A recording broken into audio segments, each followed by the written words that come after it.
definitely know what this is. This is so weird. This is fun. Let's try this one. Listen to The Puzzler every day. Apple Podcasts or wherever you get your podcasts. That's awful, and I should have seen it coming. Discover the heartwarming and hilarious world of sibling connections on Sibling Revelry with Kate Hudson and Oliver Hudson. Dive into family tales, explore the human mind, and laugh with guests like Joel and Benji Madden. It's more than a podcast. It's a celebration of the ties that bind us. And it's fun because we've decided to open it up to really like all kinds of different siblings. And it's going to be an awesome season.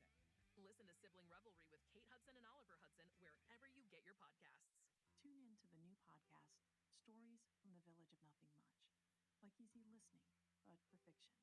If you've overdosed on bad news, we invite you into a world where the glimmers of goodness in everyday life are all around you.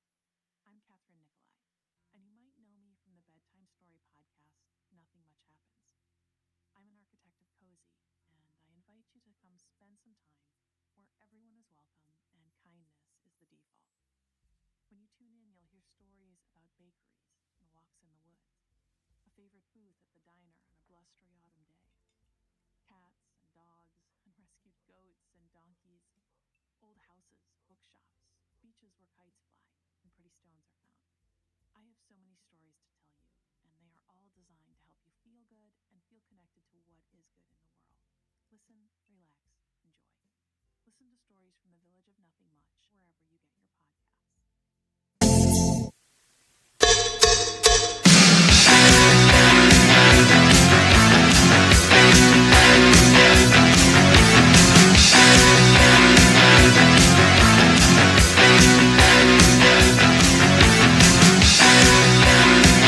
Welcome back in, Clay Travis, Buck Sexton Show. Appreciate all of you hanging out with us. A bunch of you want to weigh in with a variety of different calls throughout the course of the program. I'll take some of those calls in a minute. But, Buck, I don't know if you saw this crazy ad that was out that Gavin Newsom shared. I sent it to you. I know you were traveling yesterday. Democrats are running a new ad where an Alabama state trooper pulls over a woman, demands she take a pregnancy test before she leaves the state, and arrests her. Let me play you just a short cut of this. I think it's important for you to be aware of the fear-mongering that is going on as we sit here a little bit over 6 months out. Here's cut 10. We're almost there. You're going to make it. Trump Republicans want to criminalize young Alabama women who travel for reproductive care. Miss, I'm going to need you to step out of the vehicle, take a pregnancy test.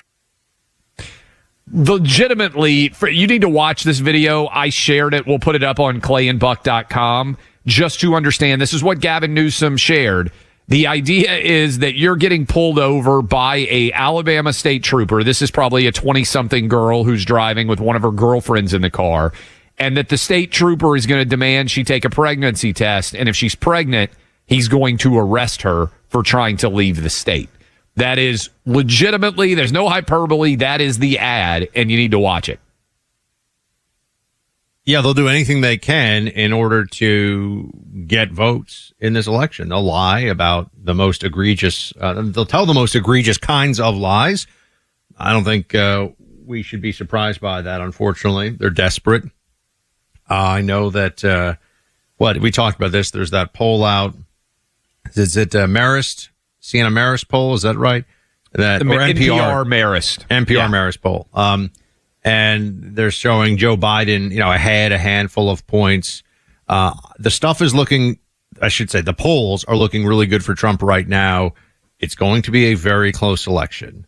They're going to fight ruthlessly, and they're going to do everything that is conceivable for them in order to win this election, including telling the most outrageous lies. Which is what, by the way, one of the Tennessee people who's running for statewide office just retweeted me and said, "You're lying. This is what happens in Tennessee.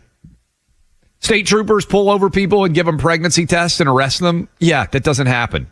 Again, this is crazy. Matt in Scottsdale, Arizona, you've been waiting a while. What you got for us? Oh, Matt's gone. We miss you, Matt. Then who's next? Kevin in Scottsdale. Oh, that's great. You guys got me. Hey, listen, calling from the beautiful, hot Scottsdale, Arizona. Just as an aside, what you're talking about, what the Democrats will do to win. I come from the south side of Chicago, and there's a guy named Bobby Creamer who is outed by Project Veritas, who taught guys how to vote fraud, and at the same time paid guys, Antifa guys, to go disrupt the Trump rally. So be on the lookout for that. Anyways, my question to you, especially putting your Trump lawyer hat on, is what would you, instead of talking about he has no chance to win and is there one juror, what would you do to defend Trump if you guys were a lawyer? And let me make this point here quickly. There is a rule out there saying that if the defendant can prove that the prosecution is tainted, then there can be an objection on Rule 12. Yeah, but I mean, object to who? The judge? The judge is, he'd have a better shot objecting to Biden. Correct. We'll talk about this at the end of the hour as the Trump trial continues. We'll have lots of time to discuss. Big news from our friends at Liberty Safe. Get ready for this. They're giving away a presidential 50 top-of-the-line gun safe worth almost $10,000. Enter at libertysafe.com/radio for your chance to win. Look, you got to have a safe at home. So many of these areas that people thought, oh, I'm safe, I'm fine. Very sophisticated burglary gangs operating in states across the country these days. American-made Liberty Safes can stop all that stealing in its tracks. Yeah, that's right. What are they going to do when they find your Liberty Safe there? It is so well made, so well constructed. It's going to keep your valuables safe. Go to libertysafe.com/radio for a customized Fortress Strong Liberty Safe like the one I've got here at home. libertysafe.com/radio and use coupon code radio for 10% off. Hey, it's Tug. We're proud to be the conservative voice of Atlanta. XTRA 106.3 FM and the XTRA 106.3 app.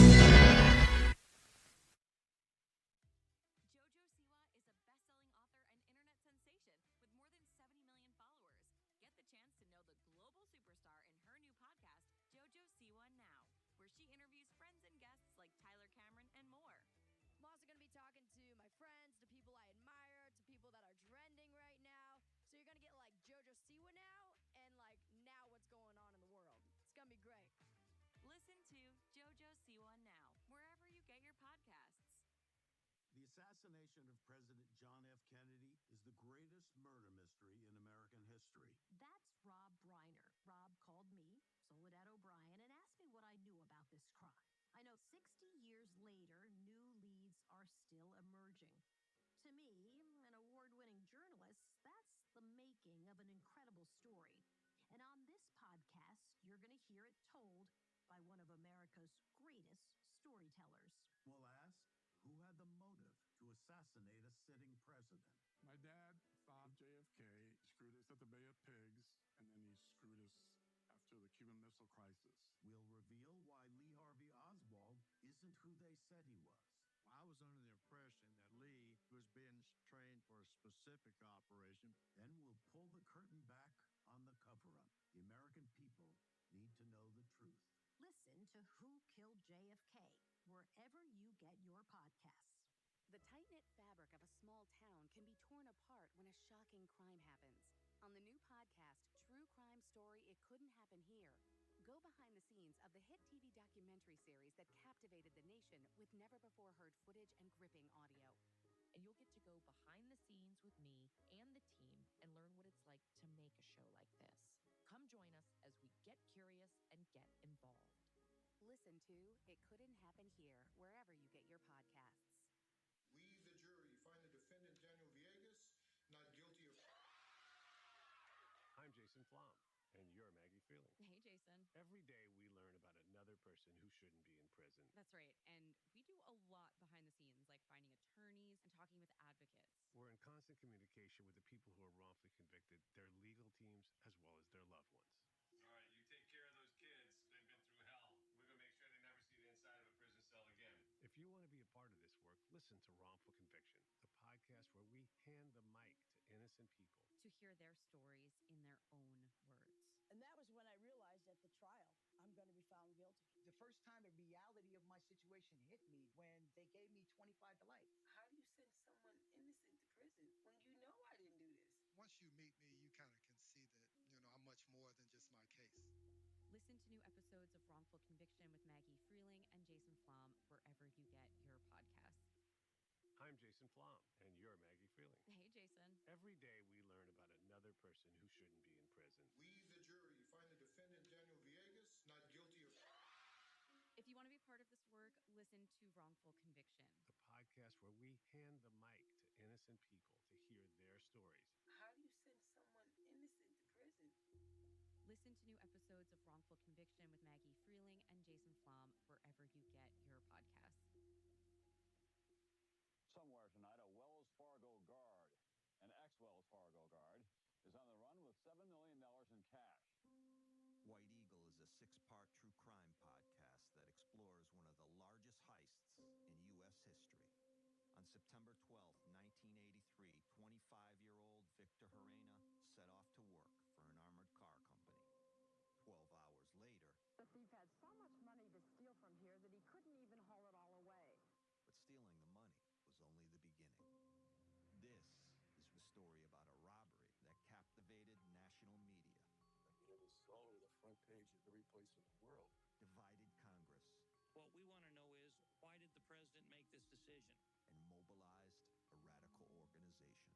I was ready to engage in gunfire if it had to be to protect my comrade from getting caught. Listen and subscribe to White Eagle on Apple Podcasts or wherever you get your favorite shows. The assassination of President John F. Kennedy is the greatest murder mystery in American history. That's Rob Reiner. Rob called me, Soledad O'Brien, and asked me what I knew about this crime. We'll ask who had the motive to assassinate a sitting president. We'll reveal why Lee Harvey Oswald isn't who they said he was.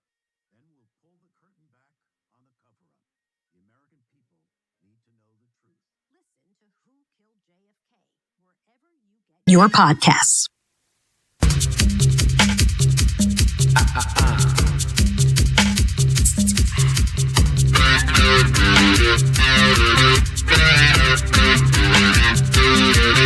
Our friend Carol Markowitz is in the mix right now here on Clay and Buck. She's a New York Post columnist, author, has a great Substack, and has the Carol Markowitz Show, which is on the Clay and Buck Network. And Carol, let me say happy Passover. Oh, thank you so much. Now, how's it going? Let's talk about what is going on here on these college campuses. Columbia University shut down class today. I mean, that feels like a pretty big move. What's happening here? So these protests have been allowed to fester on these campuses, in particular at Columbia and at Yale, but also in other places. And these kids have gotten very bold. They are, maybe some of them were there because they believed in the cause, of Palestine or whatever, but the majority of them are bad actors. And the Jew hatred is extremely blatant. They've been screaming at this, people who are outwardly Jewish. They've been screaming names at them. They've been screaming, go back to Poland. They block Jewish kids and Jewish professors from accessing the campus. They've been doing some really crazy things. And it's wild because I think if any other group was being targeted like this, maybe not Christians, but every other group, the governor would have a long time ago stepped in, called in National Guard, made something happen. And I think that it really shows the hierarchy in America, and I think people need to open their eyes. Are Jewish people recognizing now, Buck and I have been talking about this, Carol, thanks for joining us. Yeah. That you guys are just seen as white people. And it doesn't matter that you marched for civil rights in the 1960s, and it doesn't matter that you stood up for BLM, and that many people of Jewish faith, basically have tried to stand up for, but many people have tried to stand up in the Jewish faith for oppressed people for generations. And then you get attacked, 1,200 Jews get killed for being Jewish, and it doesn't even matter because people in America now on the left see you as white. Is this registering with traditional, maybe Democrat Jewish voters in a way that over the last several years it hadn't? I hope so. I think about this a lot, and I write about it and look at the numbers a lot. There has definitely been a shift in the last decade. So it's not like it's happening immediately right now. It's been happening. Trump got, more, a wider percentage. I think he got 35% maybe in 2020, 5% higher than he got in 2016. I mean, these numbers are moving in the right direction. It still is not the majority, obviously, but for example, in 2022, the Jews of Long Island, the Jewish vote of Long Island might have swung the House to Republicans. I mean, that's what the numbers are showing. So it's not that Jews are going to majority overnight start voting Republican, but the move has been happening. The shift has been happening. And I'd like to see it continue. Obviously, I think the Democrats have been terrible for the Jewish, people. The funny thing about being considered white, I say to my kids, like, oh, at least we get to be white now. Like, obviously, it's always when it's the bad thing, that's what we get to be. We're white when it's bad. We're not white when that's better. Yeah. Check out Carol's podcast, by the way, on the Clay and Buck Network, the Carol Markowitz Show. Carol, what I'm wondering is, what do you think happens if they... Clay and I were talking to this before. New York in April, pretty nice place in terms of the weather. And if this is a little bit like an Occupy-style protest, like Occupy Wall Street from back in 2011, right? If that's the case, and even if they're arrested, they decide to come back, what is the university going to do, right? I mean, because New York, and I'm sure New Haven up in Connecticut has a similar situation.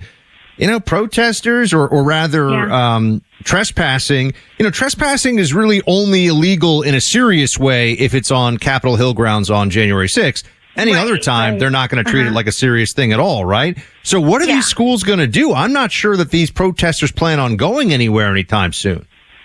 Right. Well, this is where the rubber meets the road. And you're absolutely right, where the hypocrisy is insane. I mean, I hate to keep saying that any other group or any other, affiliation would be in so much trouble. But because it's this far left thing that the liberals are so worried about them and they're so concerned with losing their vote. And it's this whole problem for the Democrats that I don't know what they're going to do. But I think these colleges really need to be sent a message. And I hope that people do it. It doesn't just have to be Jews. Sane non-Jews have to be able to send that message too, to say, I don't pay my money for this insanity to go on my kid's college campus. Remote learning in 2024 because Jews are afraid to be on campus is absurd, and I'm not standing for it. And, that would be where we need to go. But does it happen on these campuses, or is it just too far gone?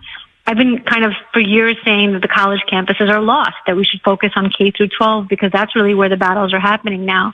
But these college campuses are worse than I even imagined. And so I don't know what they do here. The 2024, election obviously looms very large in all the imaginations of these people. And they know that if they have an incident with the far left, Biden could lose the election.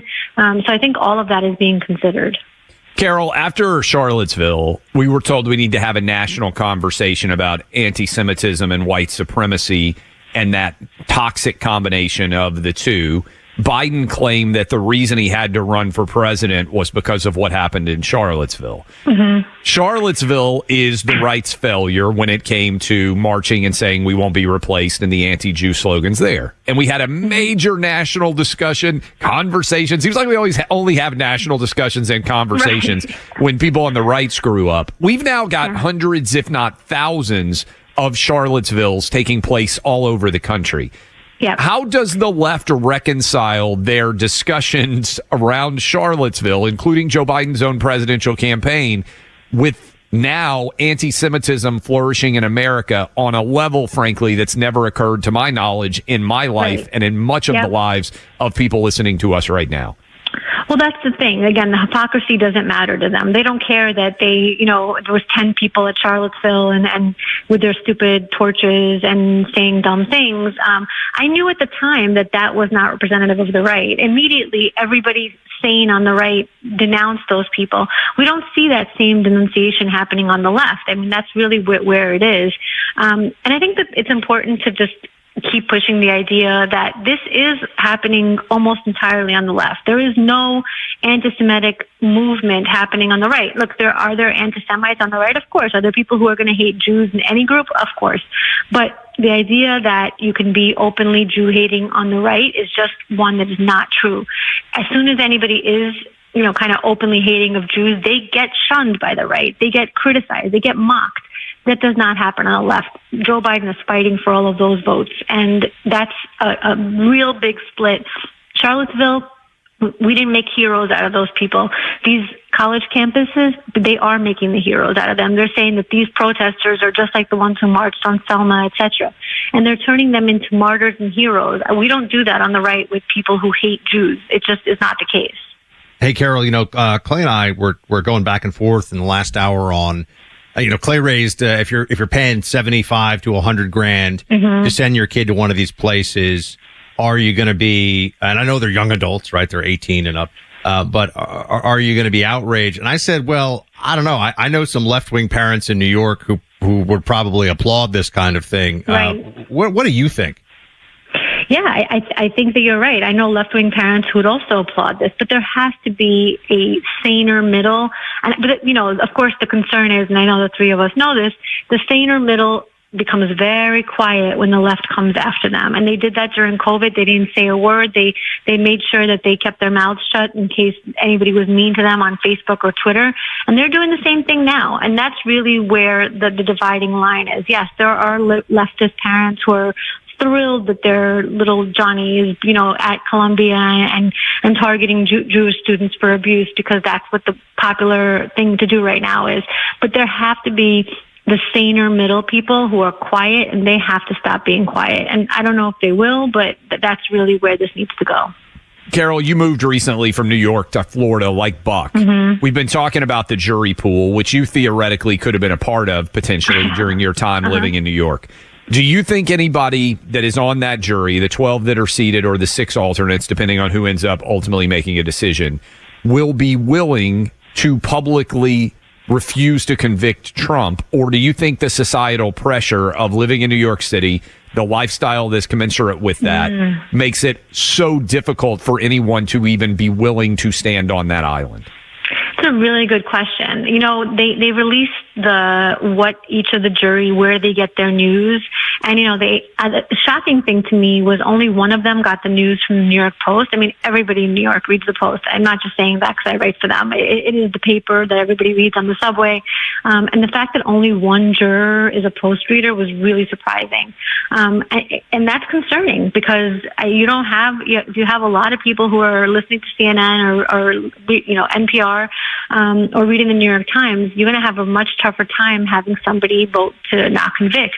But you're right. They get a lot of social pressure there. The thing I will say about Donald Trump, and I know that you guys have said similar things in the past, once someone is like, that's it, I'm supporting Trump, it's very hard to get them off that hand because they've already been through all the abuse. They've been targeted. They've been called racist. They've been called, all kinds of names.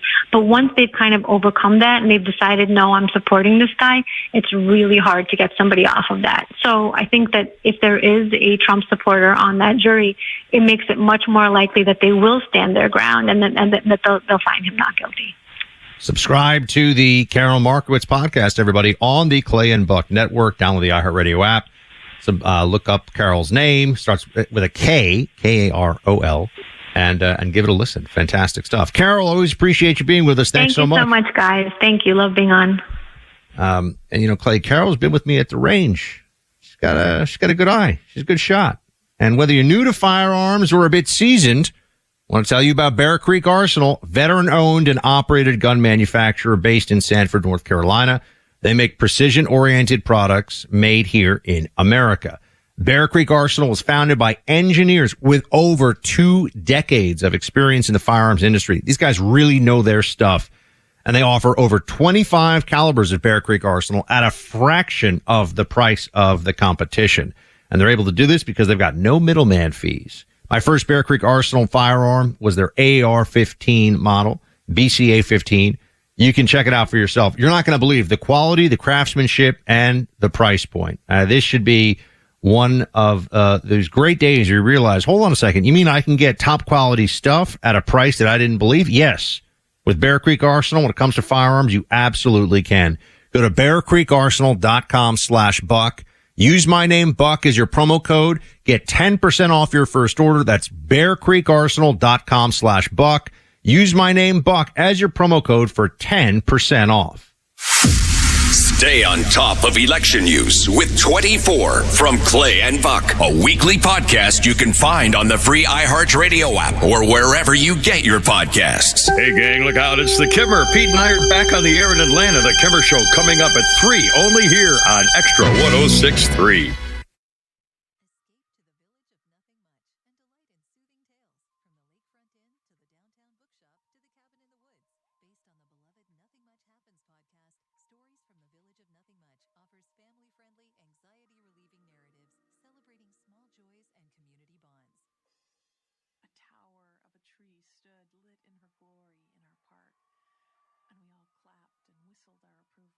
Listen to Stories from the Village of Nothing Much, wherever you get your podcasts.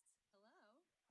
Hello. Hi. Oh my God, I want to come through the screen and hug you. Hey everybody, Jessica Zor here, also known as Vanessa Abrams on Gossip Girl. I am so excited to share my new podcast with you guys.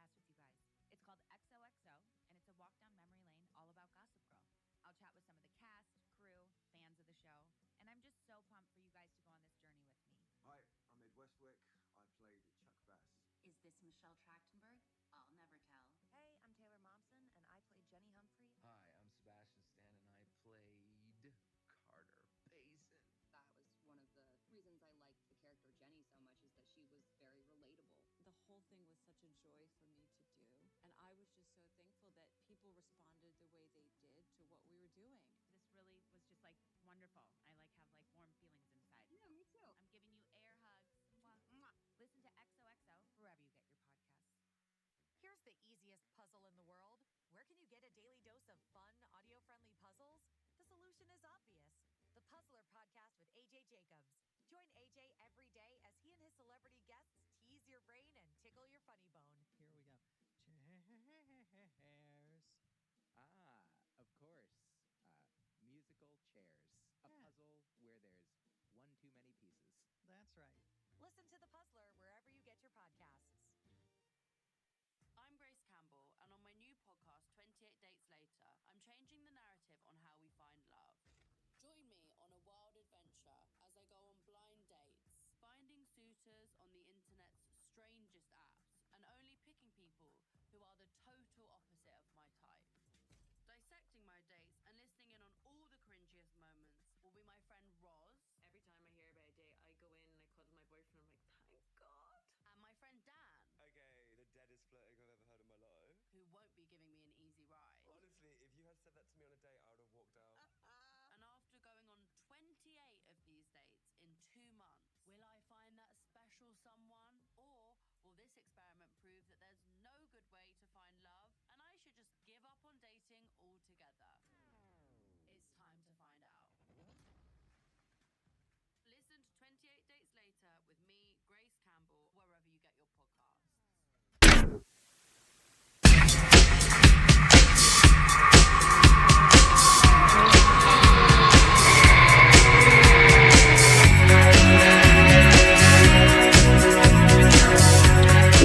Welcome back in, Clay Travis, Buck Sexton Show. Just to everybody out there, it feels like a crazy Monday. I feel like the amount of craziness that we're going to see in the weeks and months ahead is going to be so wonky and so wacky that you're probably going to be like me and start off your morning with Crockett Coffee. I'll tell you, Buck, on Sunday, I had the New York Times. I had the Wall Street Journal Weekend Edition. I had it all laid out in front of me.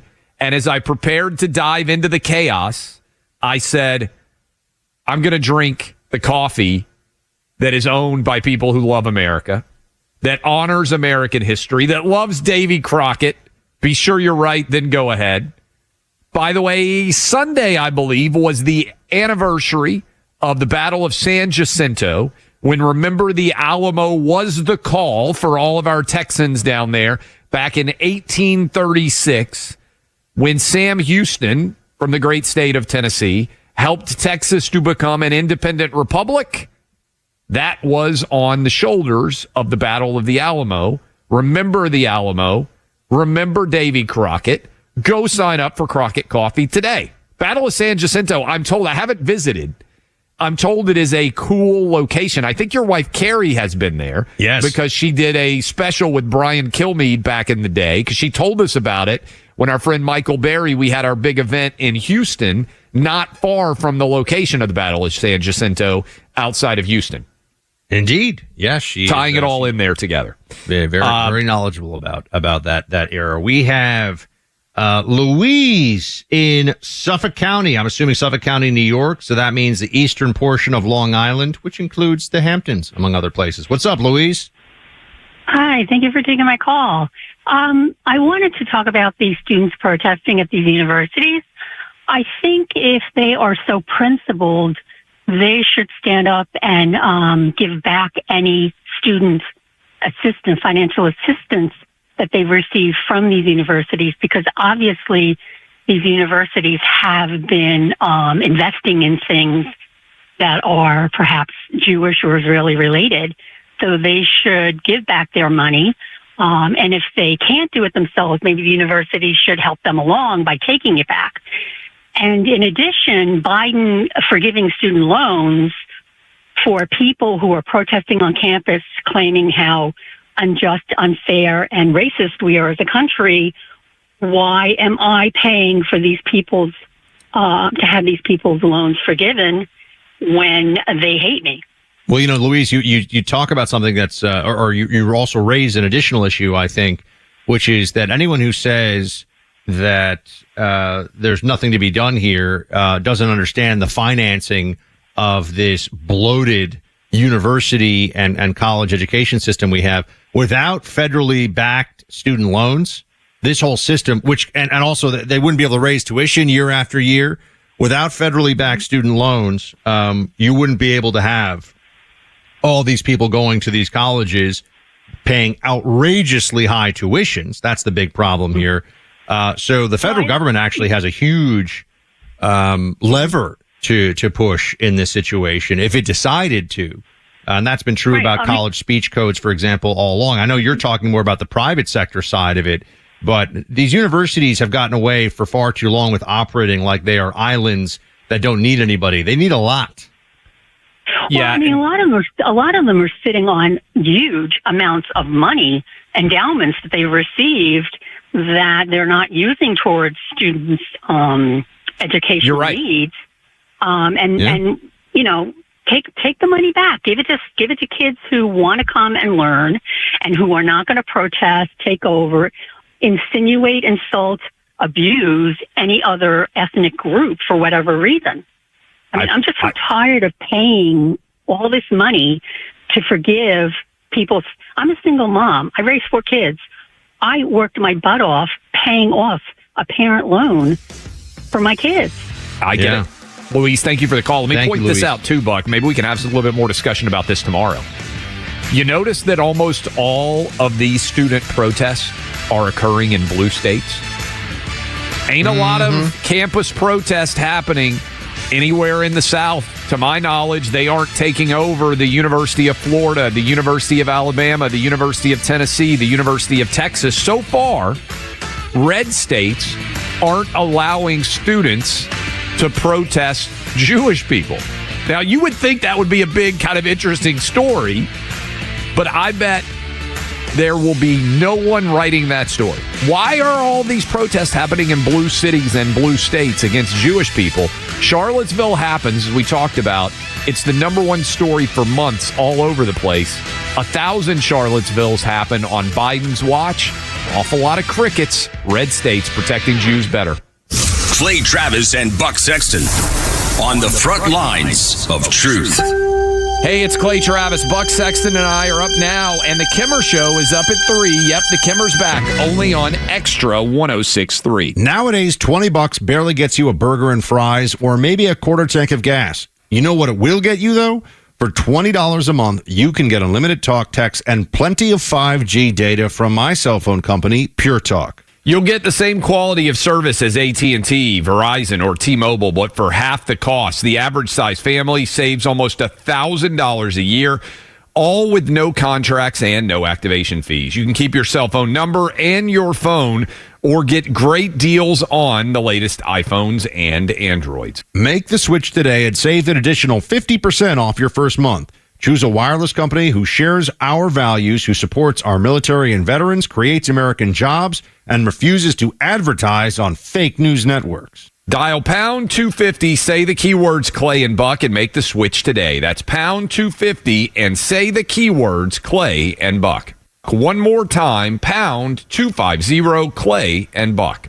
There's money to be saved when you shop online at MyPillow.com. This may be another first for them. Their $25 extravaganza sale. So many household items on sale for just $25. Included in this sale are their Giza premium pillows, their beach towels, towel sets for your kitchen. The list of items is deep. The sale includes many of their best-selling products, too, making it all the more important for you to visit the website, MyPillow.com, today for their great deals while quantities last. To see and buy the heavily discounted items with a $25 price sticker on them, it's as simple for you as using our names, Clay and Buck, as your promo code on the website. That unlocks some great deals. There's free shipping on purchases of $75 or more. Go to MyPillow.com and click on the radio listener special square for these $25 deals. Enter promo code Clay and Buck or call 800-792-3269 as this amazing offer won't last long. Go to MyPillow.com and use promo code Clay and Buck.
Calls it election interference. They call it election fraud. I'm Lisa Brady, Fox News. On day one of former President Trump's first criminal trial, prosecutors using opening statements in New York to accuse him of trying to illegally influence the 2016 election by preventing damaging stories from being made public. The former president denies it and calls the trial interference in the 2024 election, telling reporters outside the courtroom. I should be in Florida now. I should be in a lot of different places right now campaigning, and I'm sitting here. And this will go on for a long time. It's very unfair. He's charged with falsifying business records to hide hush money payments, those payments landing his former attorney Michael Cohen in prison for campaign finance violations. The judge has said prosecutors can't tie Cohen's guilty plea to the former president. Protesters for and against Israel chanting over barricades at each other on a sixth day of unrest at and near the Columbia University campus. We have to respect people's First Amendment rights. However, people should be aware that if you cross that line and commit a crime, the NYPD will respond accordingly. Police spokesman Tariq Shepard. The U.S. Supreme Court considering how far cities can go to crack down on homeless encampments. Can homelessness be a criminal offense? That's one of the questions posed during more than 2 hours of arguments at the U.S. Supreme Court. Is that not what your statute does? The statute does not say anything about homelessness. It's a generally applicable law. It's very important that it applies to everyone. Yeah, I got that, but it's a single person with a blanket. And you don't have to have a tent. You don't have to have a camp. Grants Pass, Oregon attorney Cian Evangelos defended the municipal ordinance to Justice Elena Kagan. A group of homeless people are challenging the ordinance, arguing penalties for sleeping outside in public spaces violates the Eighth Amendment's protections against cruel and unusual punishment. Fox's Jared Halpern in Washington. America is listening to Fox News. Since 9/11, the Tunnel to Towers Foundation has been committed to supporting our nation's first responders and veterans. They support America's heroes like U.S. Army Major Jonathan Turnbull. Now, Major Turnbull sustained devastating injuries at the hands of an ISIS suicide bomber. Tunnel to Towers gave him a specially adapted smart home designed for his needs. Join Tunnel to Towers. They're hoping all of us will donate $11 a month so this great work continues. Their website, the letter T, the number 2, the letter T.org. Hear that? The sound of adorable little birds in your garden. And if you were here, you'd taste the 2 sweet but tiny tomatoes you grew all by yourself. But you're not here. Because your self-care happens when you're riding your motorcycle protected by Progressive on your way to the store for a pack of normal-sized tomatoes. So if you ride, switch to Progressive, America's #1 motorcycle insurer, without getting your hands dirty. Progressive Casualty Insurance Company and affiliates, not available in all states. Ruff. Look out. It's only me. It's only the Kimmer standby with Pete Davis, sidekick, producer, and sports rec on tour extraordinaire. And the Mechanical Mangler's not here, but it's Morning Show Joe. Oh, my God. I know the day I was born. By the way, you're doing a wonderful job so far, Morning Show Joe. Yeah, we got aces all over this today, baby. Anyway, it's really kind of cool because, you have to, anytime you have a thing and then all of a sudden it's a little different, it's kind of fun. I mean, it's different. And poor Joe, the poor bastard was, he's doing the morning show. That's bad enough being with those 3 guys anyway, those beautiful bastards in the morning. Now you got to stick around all day until 6. I'm high on coffee right now. I'll bet you are. Anyway, and by the way, I want to talk to you about the amount. I was listening on Friday. Was it Friday or I missed a lot today. I tried to take some naps. I had a bad weekend, so I missed part of the morning show today, which is rare. But on Friday, they were talking about setting you up with Amanda to get you new haircut and new clothes and hot babe and all that kind of stuff. Yeah, they were. Okay, well, we're going to get an update later on. Now, she tried that with me. She's 0 for 1. Yeah, well, yeah. So, and not only 0 for 1, I'm surprised they don't ban her on social media because 0 swipes for the Kimmer. 0 zip zop. Luckily, anyway, I'm getting more than that. I think you're probably going to be in good shape. But we'll talk about it. I know the Rhino was on you, too, trying to say. By the way, he's been talking about his new girlfriend a lot. Is she real? Has anybody ever actually seen her? I've met her. You have met her? Yeah, she was at the Christmas party. I'll be damned. She's Canadian? His mic's off there. Canadian? There you go. Oh, yeah. Canadian. You wouldn't know her. But anyway, well, I mean, good for him. I'm happy for him because he's bragging about her. I mean, he's nuts about her, apparently, which is I'm envious. That's good. If he can get a girlfriend. That's what I was thinking. What the hell? I used to be a successful, decent guy. Never mind. Pete Davis, how was your weekend? Mountains of Macon there, sir. Can I have a plug here? Please, make a plug here? Plug all over the place. Sir. I went to dinner with some friends Friday night, and they said, hey, you want to come with us? I said, I am here. We're at dinner. They go, no, we're going to a play. So I got hijacked. A theater play? An actual theater play. What theater up there? The Blue Ridge Community Theater. Oh, community theater. I used to do a little stuff. Yeah, go ahead. A production of Barefoot in the Park. Oh, my God. The old Jane Fonda, Robert Redford. Yeah, Neil Simon. Yeah. Yeah. I'll be damned. And I got to tell you, I was just shocked how well it was. Really? How good it was. In fact, let me throw a couple of shout-outs here. Yeah. The 2 young characters. It's a young married couple. Yeah. And there's 2 young college kids that go to North Georgia colleges up there. So they're college kids doing this. Kaylin Cornelius and Cody Landmichael. I hope I'm pronouncing that right. She's like a cross between Florence Pugh and Kelly Clarkson. And he's like, remember the first Darren Dick York? Yeah. On Bewitched? Yeah. Very good with the pratfalls and that, just very well done. Everybody in the whole production was good. Was it a musical or a straight? No, not a musical. It was a straight play. I'll be darned. And it was well produced and well done. I was shocked. I was just absolutely. And they're going to do, let's see, One Flew Over the Cuckoo's Nest and then Young Frankenstein.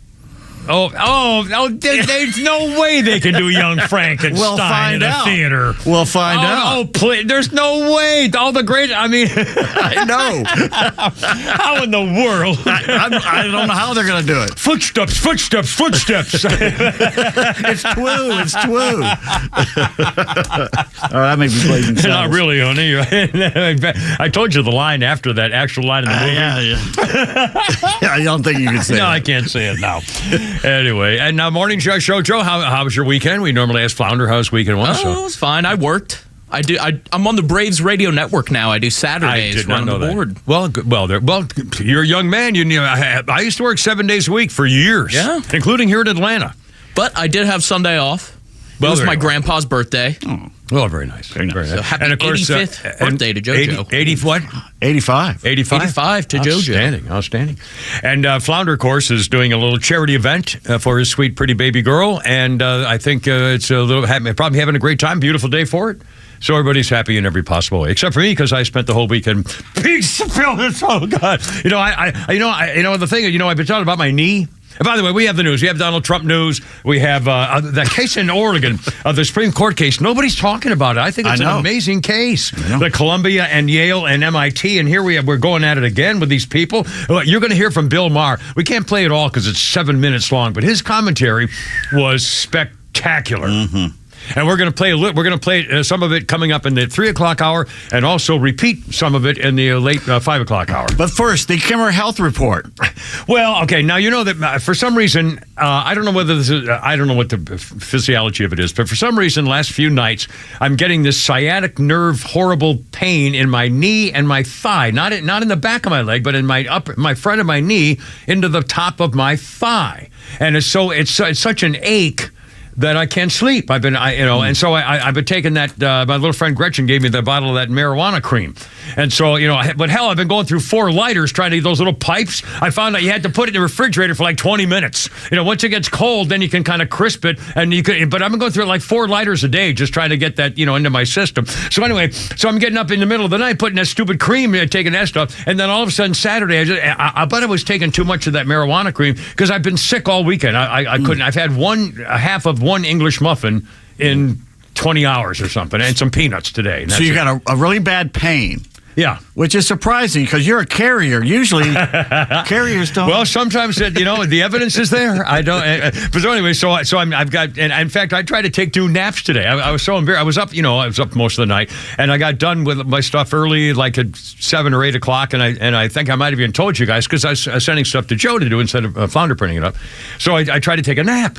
Like at 8 o'clock this morning, go back to bed, and that didn't work. I can't. I try. I think I slept for like 4 minutes, and then I'm up talking, and then I tried to take another one around 9:30 or 10, and that didn't work either. Tart cherry. You're supposed to drink that, and that's supposed to help you go to sleep. I've heard that. I don't know why. Anyway, I'm fine. I don't mean to complain or bitch. I don't know. And a lot you of look this, good. Well, the other thing, I think I might have had a cold. I mean, my stomach's been killing me, and it's not bad, but my intestinal thing is no. But I'm not. I've no fever. I don't really have a headache. It's just nasal stuff, and I've been, just blech, like that. And I think it's just a thing. So, anyways, I'm happy. I'm sitting. I'm smiling. I'm working. I'm alive. I'm walking on the right side of the grass. Quick elevator story. Well, no. Well, I've had my elevator stories. Okay. If you had the elevator story over and under for 10 minutes? Yeah, the Kimmer crossword puzzle. It's a push. It's right at 10. Well, now last week, as I recall, I told the story of how I was getting out of the elevator, and there was a guy right in the front of the door, and he started to walk in right in my face, and he go, "Oh, sorry," and he go, "Oh, that's it." So and I thought to and I remember saying out loud, "How is it possible that you have never done that once in your life, and you would learn the lesson? Yeah. Don't go up to the door. I mean, you wait 2 feet. Just wait a second." I mean, how is it you could do that once and you say, "Oh my God, I'm not going to do that again." So I thought today, after this morning, or noon, whatever it was, and I get out of the elevator, and there was a beautiful woman, about 25 years old probably, about 2 feet back, and she was beginning to make a slight, teeny, forward motion with her, movement, but she didn't, because she had learned her lesson from some time in the past, and so she said, "Oh, excuse me," although she didn't really get close, and I said, "No, pardon me." I tipped my hat, and I held the door for her, and she said, "Thank you." And I thought, frankly, that was just, how many more? You don't get a lot of those moments, because just a couple days ago, I don't know if I mentioned this, but I was coming down the sidewalk last week. I was coming down the sidewalk right in front of all the Brave stuff is. And there were these 2 ladies, and they were not young girls. They were not 20-year-old snot bitches like everybody, These were like 45, 50-year-old to women. And they're coming out of the Braves thing, and I was coming down the sidewalk, and they're on my right to the Brave store, coming out of the Brave store, and they're coming right in front of me, and they sort of half stopped. Or no, they were coming for me, so I stopped for several seconds to let them go in front of me, and I actually tipped my cap, like I always do, and have them go in front of me. Not one of them said thank you. Neither one said thank you.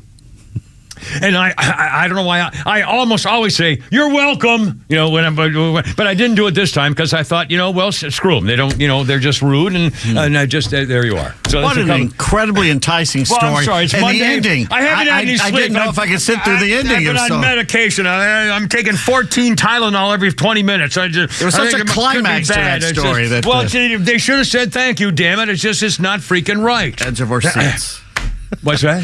I think sometimes you do that for you. You're supposed to be doing it for them, but I think you're doing it more for you. Doing what? Being polite? Yeah. Oh, yeah, I'm doing it. I'm being polite because I think it's the right thing to do. And you silly me. You expect oh, my God. What am I? Oh, see, now there you are. Pete Davis. You want recompense. I know. Oh, my God. John, see, I'm so wrong thinking that people would be polite in return. What an idiot. Oh, God. Take me now. Take me now. You want something back. I clearly cannot live in today's world. You're so dumb. God. All right, 3:13. Well, I blew that segment. Yeah, you did. But we're all smiling and happy. I know. It's a beautiful day. It is a beautiful day. So there you I'm are. going to the game later. Are you really? Yes, sir. You should come over. You have one of those past things. That's right. You do. So do I. You should come over. I can't stay out that late and then go home and eat dinner 10 or 11. They got great hot dogs, I man. can't. I've got to go to bed. Believe me, you have no idea. It's like being me. 3:13, Kimmer Pete and Morning Show Joe sitting in for Flounder here on 106.3. It's a beautiful day. Come and join us, 404-741-1230. Look out.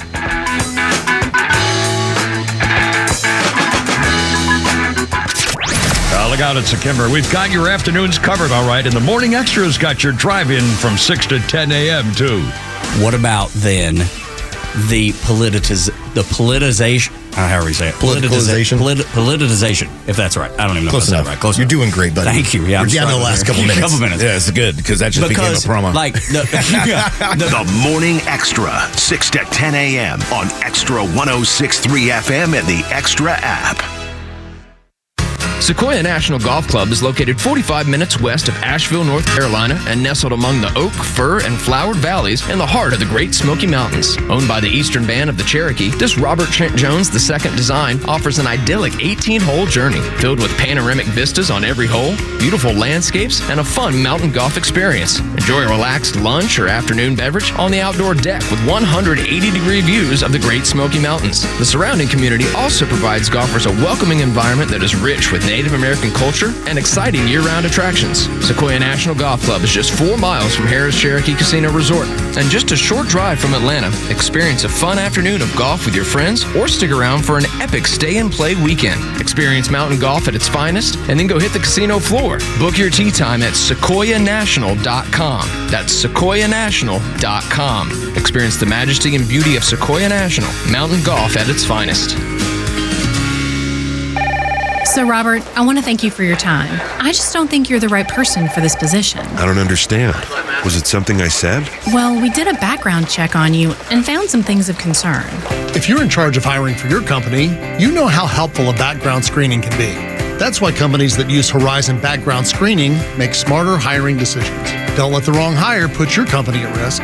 Get the real story on your candidates at horizonscreening.com. horizonscreening.com. Do you know that most people describe remodeling as stressful?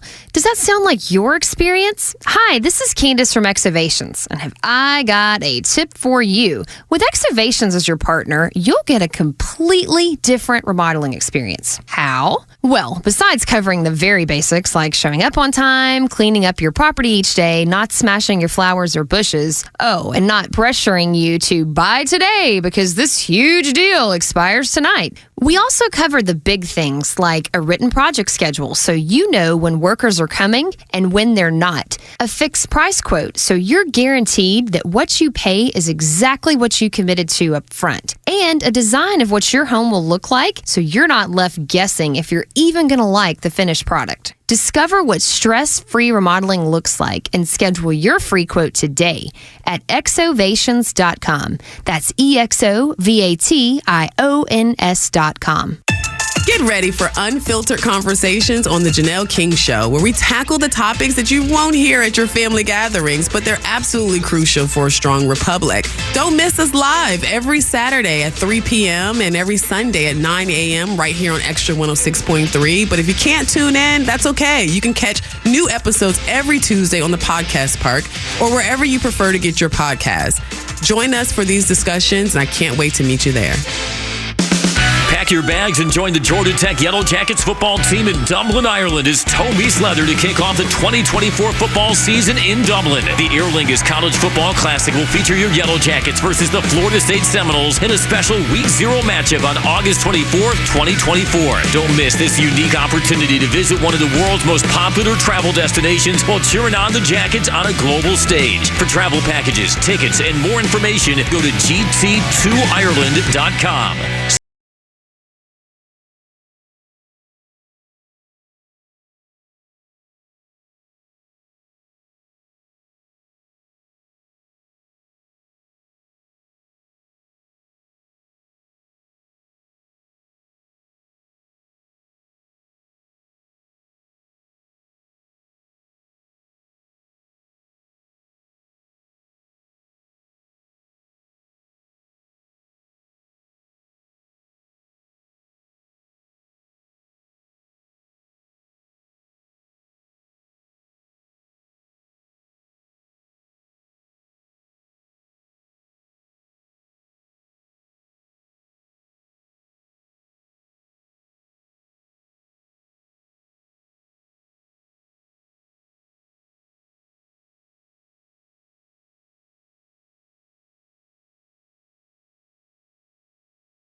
Name me another of the Destiny's Child. I have no idea. I remember that. Well, I mean, I'll tell you, I can't remember the name of it. I remember from an episode of The Sopranos, and that naughty little Meadow and her slutty little friend were making stuff in the kitchen, throwing flour all over the place and making a big mess, singing one of the Destiny's Child songs. And I remember that, but I can't remember which way. It was another famous song. Morning Show Joe, what's the other Destiny's Child famous song? I couldn't tell you. Well, there. Anyway, anybody who knows him would know what I'm talking about, and that was the one I heard on Sopranos. Name another one besides Beyonce. I don't know. I don't know anybody. Akira. No, what's her name? Akira? I don't know. My hips are wide and my hips are swinging. Shakira. I was close. She's not. I had like half of it. Half for me is a lot these days. Our birthday list, shut up. 319, shut up. Here's a Kimmer, Pete, and Morning Show Joe for Flounder. Our birthday list includes the disgusting Amber Heard. Although, boy, just not like disgusting for a weekend, at. Just for one weekend, like 18 hours, probably the most you could without wanting to kill her. So I don't know, or vice versa. Amber Heard, 38. Aquaman's queen, Maher, I can't see Not anymore. In the Aquaman and Justice League movies, and the former Mrs. Johnny Depp. Remember that trial? Holy criminy. And he won. She had to pay him money, and I think she's paid it yet. I'm telling you, the Rum Diaries with Johnny Depp. Yeah, she was naughty. She comes out of the water. She's the dish. She's a freaking old-fashioned hot babe. No question about it. And on this day in history, 1976, Barbara Walters became the first female news anchor on the network to go on network television. Harry Reasoner was vocal about how much he hated her and disliked the idea. He tried to ruin her career. He was public about it. He did interviews saying it was horrible and it was disgusting and a distraction and made no sense. He actually tried to hurt her over and over and over. And later on, she said, actually, there were no hard feelings because Harry Reasoner at the time, I didn't know this, in the mid-'70s, was going through a hell of a lot of problems at home. Like family problems and wife problems, and he was just a nasty man. He was not happy. He was a miserable bastard. He's probably whatever, but he was not a happy individual. And when they said, by the way, we're putting a girl with you for the first time in American history, he said, oh, yeah? And so that's how that started. Anyway, it all turned out, in fact, a little Barbara Walters now to celebrate the occasion in 1976, if you would. Let me ask you, when you conceived The View, you said, I wanted to do a show with women with different views. Any regrets? Well, at the time, little did I know that I would be surrounded by 4 cackling hens all speaking over each other where I couldn't get a word in edgewise. Far cry from my respected work on the ABC News program, 2020. It has been said about me, and I quote, "She's a tough broad, and she's all business." But since my time on The View, people have gotten to see a fun, almost whimsical side of me that some swear previously never existed. Believe me, it existed. As you can read in my best-selling book, Audition, where I write about having a no-holds-barred sexual affair with a black man. You want the exact page number? Should I underline it? 169. Not a coincidence. Cheerio, Terry. And by the way, I remember her doing a bit as Barbara Walters saying, "I took that Hugh Downs for a weekend and he'll never come back to work." I mean, just just pounded that man till he was dying. I ruined that man. I mean, it was hysterical. Hugh Downs. I mean, and Barbara Walters. I think Hugh Downs, in fact, was the first guy who went public that he had gotten this. The first a public person who went public to announce that he had gotten a hair transplant. And he said, I remember talking about it had to be like 1960 or something. Anyway, Hugh Douglas, well, he was quite a character. By the way, our 3 o'clock hour, sponsored by, what's the matter? Hugh Downs. Hugh Douglas is a football player, was. I said Hugh Downs. I said Hugh Douglas. At the end, you said Hugh Douglas. Oh, no, Hugh Douglas was a whole different story. The 3 o'clock hour brought to you by our good friends at First Liberty Building and Loan. If you need financing to help grow your business, First Liberty GA. Excuse me. It's a cold. I'm telling you, I can barely speak. FirstLibertyGA.com. Well, I'm glad I'm sitting 3 feet away from you. No, it's not. I know. There's no fever. I'm not. There's no way that this is. It's just it was I don't know what happened. Maybe I took too much of the marijuana cream and it got into my system because I couldn't eat and I felt like crap. Just that queasiness and whatever. Anyway. I got a fever. It's exactly no fever. No fever. I'm not sick. I just felt like crap. And I bet part of it is it's nasal and sneezing and my nose literally just starts dripping. I mean, it's just I'm in a thing. But I'm getting out of it. I feel good. Look at there. It's topic time already. Oh, my God. 3:23. Holy crime. Yes, it's true. Here's the Donald Trump trial. We got major stories. Donald Trump trial. Protests, once again, the Jew haters. And these are all Democrats. The Jew haters on college campuses back again. The police in Columbia, and whether to use them or not, they're having debates on whether to call the cops. I mean, here we go. I mean, it's just nonsense. And we got all that stuff. Plus court cases. Now someone, by the way, talking about whether people raising their children to believe that you have a right to a house. The Oregon case, the Supreme Court Oregon case today, basically means that somebody said that they're teaching their children that, by God, you have a right to a house. If you can't find one on your own, the city where you live has the obligation to give you a place to live. I mean, who ever thought of that? That's what they're arguing, that if you get arrested for sleeping in a park, it's cruel and unusual punishment because the city owes you a house. Or a room, oh my God. It's called The Woods. Oh, Lord. Also, Taylor Swift is now getting controversy for 7 bad songs on her double album, which they say are bad for kids. The Taylor Tots. My granddaughter, Molly's a Taylor Tot. I got her 2 Taylor Swift things for Christmas.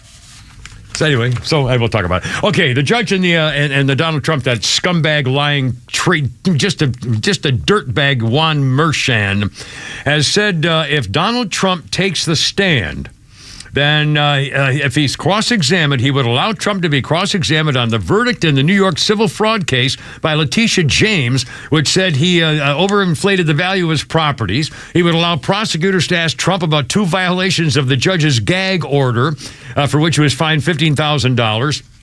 Trump just starts shaking his head because Ertram said he violated the law.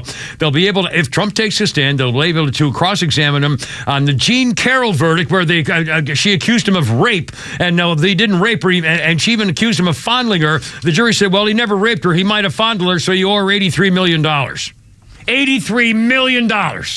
Because they said he did not rape her, and they didn't believe any of the story of that, but he said, well, he might have fondled her, so we'll give her $83 million. $83 million. Also, if he testifies, he'll allow prosecutors to elect testimony from the former president about the settlement he did with the dissolution of the Trump Foundation. They will not allow him to ask about the ruling in Florida with the frivolous lawsuit against Hillary Rodham P. Stinky Fart Cabbage. But again, I mean, this is all not. This is unbelievable. The whole thing is just a disgrace. Got breaking news here. Judge Arthur Engoron has ruled that Trump's $175 million bond in the New York fraud case he's using a California insurance company will be allowed to stand.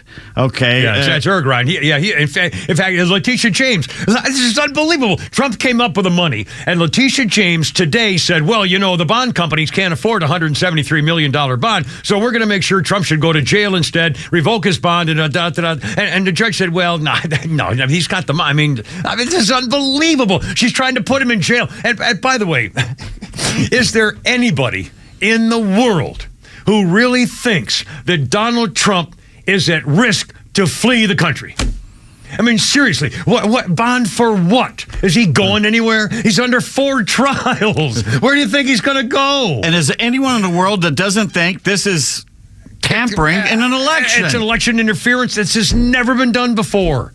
And again, 4 trials in 4 Democratic cities, all at the same time before an election. And they're 5 or 6 years old in some of these cases, including this one, and they waited till one exact time when he was running for re-election again, and that's when they brought him forward. And it's so obvious. I can't believe that all these aren't going to be tossed out by appeals courts and eventually get to the Supreme Court and say, just the whole thing was a sham.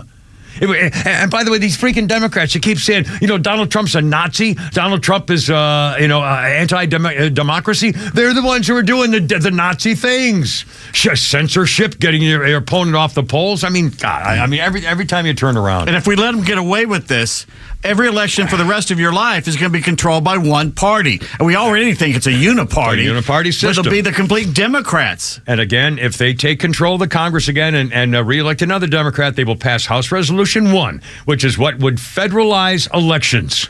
And the Democrats would win every one from there on, as they also would put 19 members on the Supreme Court. That's what they want. They also would make Washington, D.C. a state. So that's another state, a liberal state. I mean, these people, honestly, that's their platform. They said that Resolution 1 6 years ago. But they took control again. Make Washington, D.C. a state so they could vote and have 2 senators. I mean, think about this. If Washington, D.C. all of a sudden has 2 senators and a congressman, they can vote now, but oh my God. One would be on crack, but the other one would vote. But seriously. I mean, they're forking the system.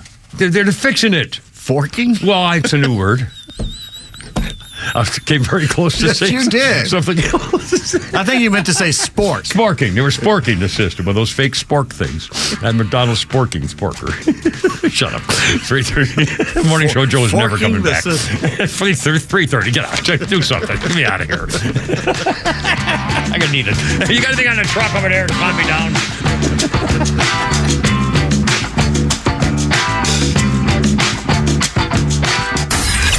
The legend Neil Boortz is only on Extra 106.3. Hey, it's Pete, and here's what you missed from the Talkmaster. We need more prisons. We need more jails. We need more swift, certain punishment. The biggest deterrent to crime out there is swift and certain punishment. That's why I want to see us really streamline the capital punishment laws in this country to where we can convict a murderer, sentence him to death, give them a streamlined 45-day appeal process, and then fry them. Catch Neil's commentary every day on Extra 106.3 or listen anytime on the Extra 106.3 app. Hey, Dad, can I ask you something? Sure. How do you know when you're in love? Well, can't stop thinking about him. Your heart races sometimes, and you just want to be with him every moment of the day. Dad, I think I'm in love then. Got a picture? Yeah. Oh, yep. I remember my first Subaru, too. There are so many reasons to love a new Subaru. From Subaru of Gwinnett, like standard symmetrical all-wheel drive on most models, top-rated gas mileage, and technology and safety that will give you the warm and fuzzies. Like the 2024 Subaru Crosstrek, with 182 horsepower and up to 120 cubic feet of interior space. Or the 2024 Subaru Outback, built to take you off the beaten path with up to 9.5 inches of ground clearance. Add in their amazing staff, an incredible service department, and you'll understand why love is what makes a Subaru a Subaru. But the only way to know it's the one is to come in for a test drive. Subaru of Gwinnett, Satellite Boulevard in Duluth, or start shopping online at SubaruofGwinnett.com. Is this the year you want to grow your business? Do you want to expand your team?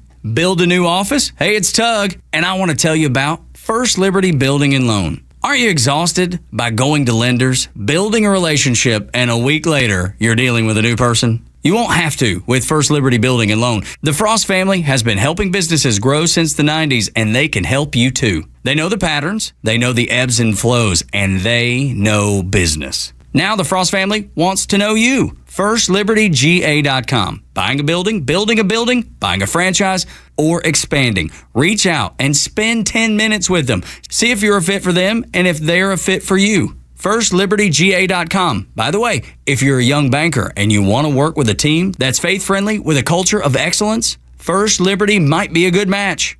Reach out to First Liberty Building and Loan at FirstLibertyGA.com. That's FirstLibertyGA.com.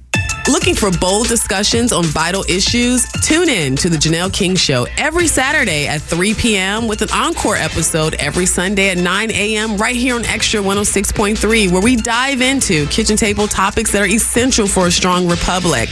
Don't miss an episode, but if you do, it's all good because we have new podcasts that drop every Tuesday on the Podcast Park or wherever you get your podcasts. Don't miss out on these thought-provoking conversations.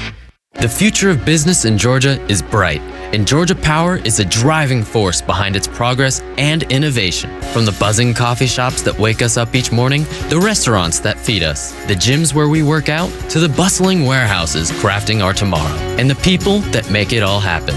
Georgia Power is the lifeblood of our state's success story. Together, we're shining a spotlight on the businesses that will keep our communities thriving. Sports venues like Georgia Tech's Bobby Dodd Stadium and Lake Point Sports are being upgraded to better serve the huge demand for sports in the state. And all those upgrades need power. And let's not forget the industries who've moved here and are shaping our future.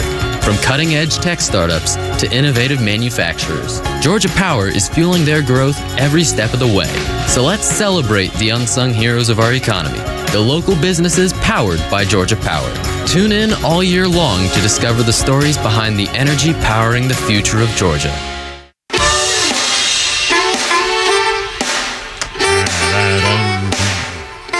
3:33 with a Kimmer Pete and Morning Show Joe for Flounders. I'll be back tomorrow helping out his lady friend with a little charity event of some kind, so that's nice and we're very happy for him. Beautiful day. Braves in town tonight. It's who's in town with Marlins? Marlins. Excellent. And in fact, I wanted to ask you, I got a couple of Holy Crap at Sports coming up after 5. And I wanted to ask you, in fact, let me ask you a quick thing here with the Morning Show Joe and Pete Davidson joining me, the Kimmer. Dave Matthews first, 91, I'm sorry, hold on, I can't see it anymore.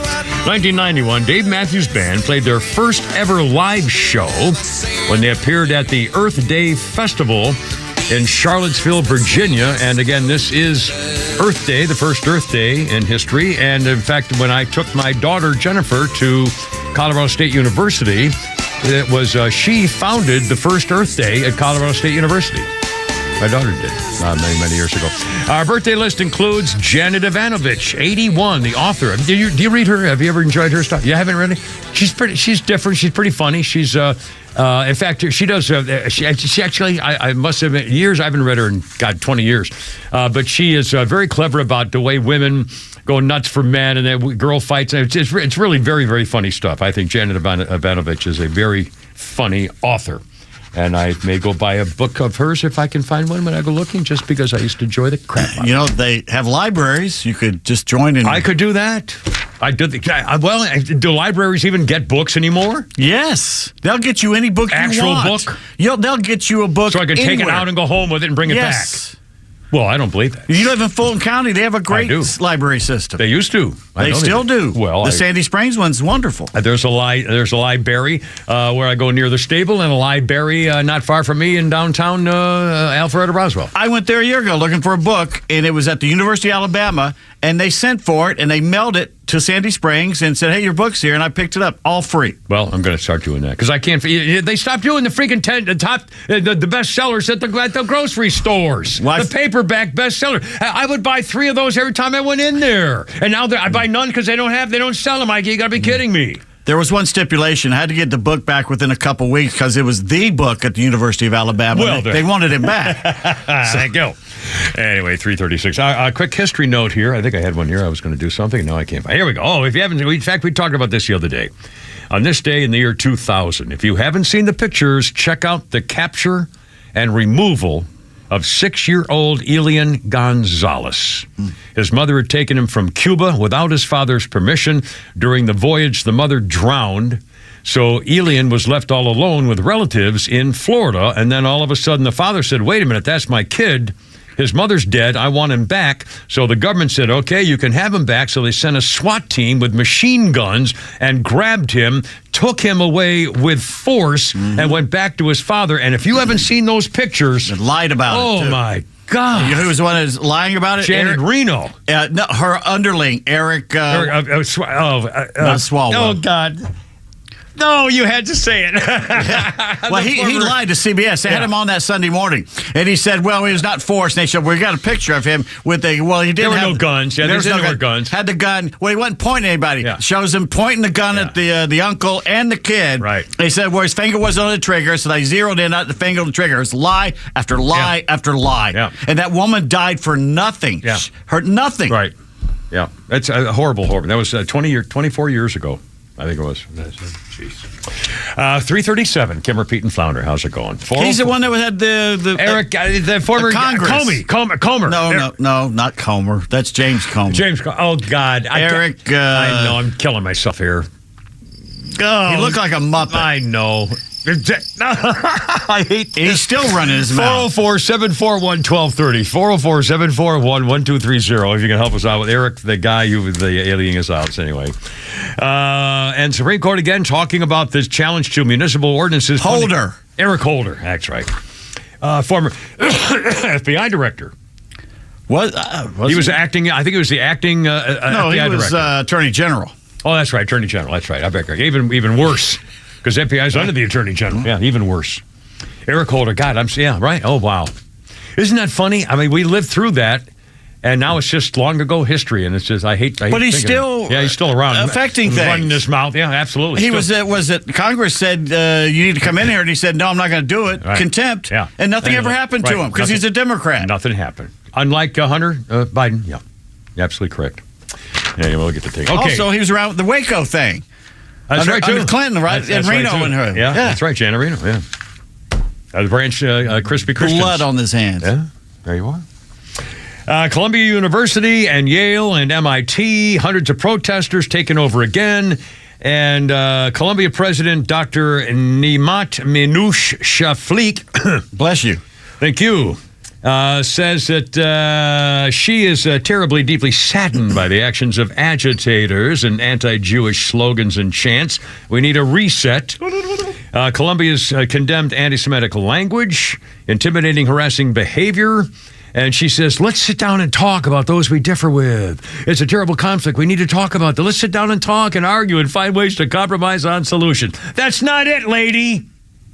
Jesus. She says, there's much more debate about whether or not we should use police on campus. So they don't even know what to do.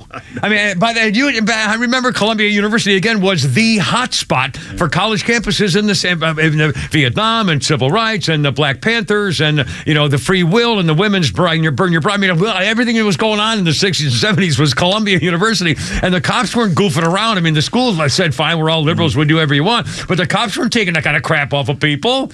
I mean, there were heads being bashed back when we had these protests like that. If this was the KKK taking over, there'd be no talk about free speech. Okay, how about this? If this is the extent you'll go to, which is basically nothing, to say, well, we need to sit down and talk. If there had been throngs of white supremacists condemning black people, saying from the C to the C for the N-words, C to the C for the N-words, you don't think that Biden would have called out the National Guard? Yep.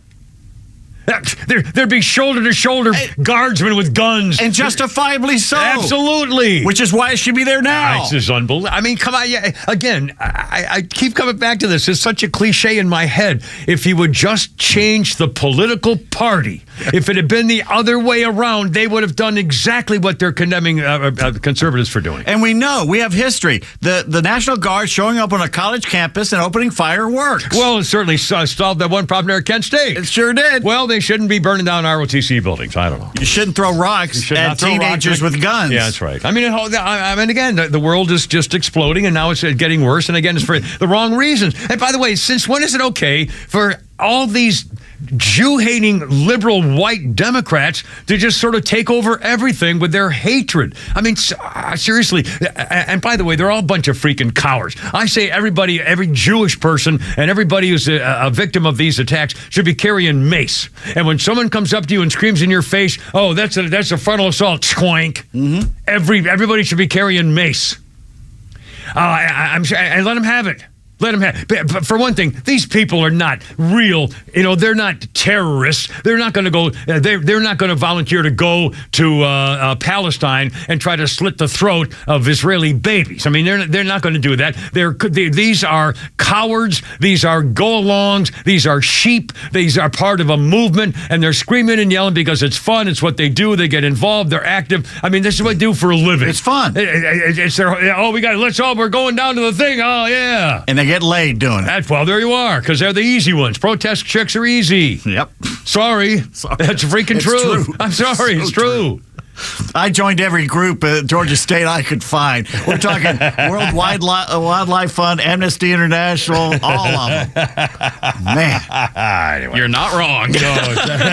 Parties. But seriously. Greenpeace. The whole freaking idea. I mean, a good punch in the nose. Seriously, you don't have to take this crap off of people. I put the peace in Greenpeace. Well, there you are.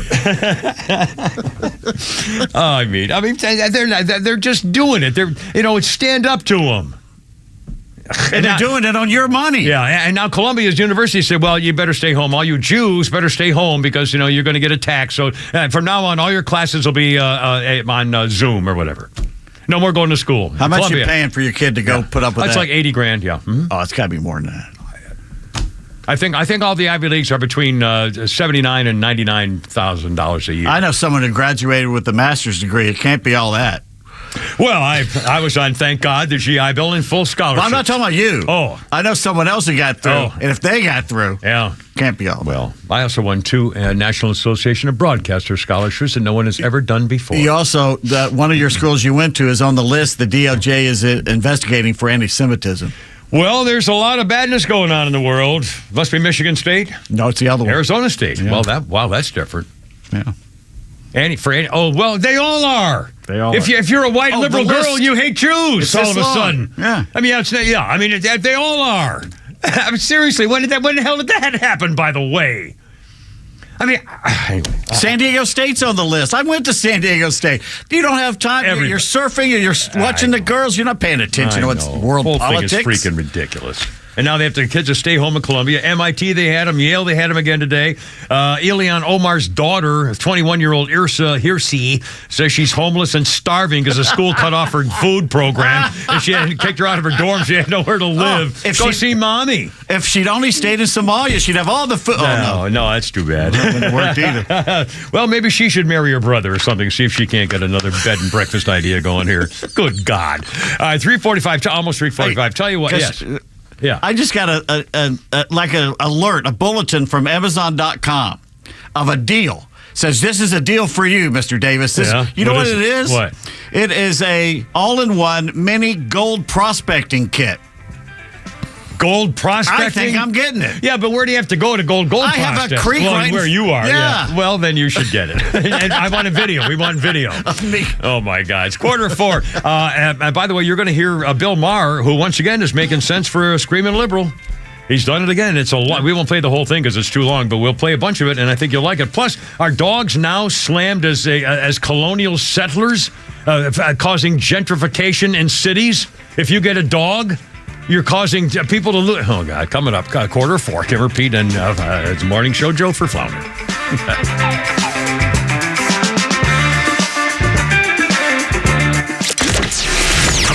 latest breaking news to the conservative voices you know and trust. Your best new follow on social media is XTRA 106.3. We're at XTRA 106.3 on Twitter, Facebook, TikTok, Threads, and LinkedIn, and pretty much any social media you scroll through every day. And we drop exclusive giveaways, new daily content, and the latest breaking news from Georgia and across this great nation. Interact with your favorite Extra personalities. Get the latest on our live events and so much more. Follow at XTRA 106.3 across all your social media and keep up with Atlanta's only conservative voice. Springtime is here. Looking for a fun weekend with family, friends, and the kids? The Mitsubishi Electric Classic, presented by Venture, Georgia's only PGA Tour Champions event, returns to Metro Atlanta April 26th to the 28th. Pick your favorite hole to watch along the ropes or find public seating throughout the course. Children 15 and under receive complimentary tickets with purchase by an adult. Join the excitement at TPC Sugarloaf in Duluth, Georgia from April 26th to the 28th. Tickets available at MitsubishiElectricClassic.com/tickets. Hey Atlanta, it's Mark from the Safe House. And now, the security riddle of the day. What's less secure than a fake safe from a furniture or big box store? Joe Biden's fake border policy, of course. But hey, there is good news. This time next year, Joe Biden will not be president. So drop by Atlanta Safe House and check out the largest selection of safes in the Southeast. Build a wall around your valuables with a safe from the Safe House. We have certified delivery crews to install your safe. With over 30 years in the safe business, the Safe House is the place to buy safe in Georgia. So go to AtlantaSafeHouse.com. Hey homeowners, Tug here with some exciting news. Southern Exteriors is your one-stop solution for top-notch exterior services, from roofing to siding, windows, gutters, and more. No more waiting. They can start on your project immediately. And with an in-house warranty division, Southern Exteriors stands by their work for years to come. From leaky roofs to faded siding, trust Southern Exteriors for a quick and lasting transformation. Don't wait. Transform your home today. Call 877-9-SOUTHERN or visit southernexteriors.co now. Southern Exteriors, quality and precision you can rely on for over 20 years. Get ready for Real Talk on the Janelle King Show, where we tackle kitchen table topics that are banned from family gatherings, but crucial for a strong republic. Tune in every Saturday at 3 p.m. and every Sunday for an encore episode at 9 a.m. And if you can catch us live, great. But if not, no worries. New podcasts drop every Tuesday on the Podcast Park right here on XTRA 106.3 or wherever you get your podcast. Join us for insightful conversations that matter. It's happening daily. We're being conned by the institutions we used to trust. The mainstream media is distracting us with meaningless headlines instead of focusing on the harsh realities facing American families. Time is short before something big happens, and that's why so many folks are preparing. They're becoming self-reliant by investing in emergency food storage from My Patriot Supply. Go to MyPatriotSupply.com and secure 4-week emergency food kits for each member of your family. Each kit contains tasty breakfasts, lunches, and dinners, averaging over 2,000 calories per day. Save $50 on each 4-week food kit you purchase. Plus, get free shipping on Ready Hour 4-week emergency food kits. You're not ready if it's not Ready Hour Foods. At My Patriot Supply, you can also get solar power generators, water filtration units, heirloom seeds, and survival gear. Order by 3 p.m. and your unmarked boxes ship the same day. Shop MyPatriotSupply.com today. MyPatriotSupply.com.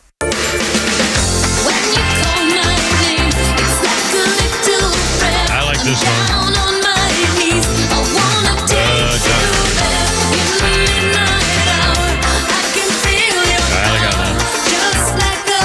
It's only the Kimmer with Pete Davidson. Morning Show Joe for Flounder today, who's off for helping his little lady friend, Veronica. And here's, I'll play a little Madonna. I like this part. Like an angel sighing. I have no choice. I like the harmony. Voice feels like flying. I love this stuff. Oh God, I think I'm falling.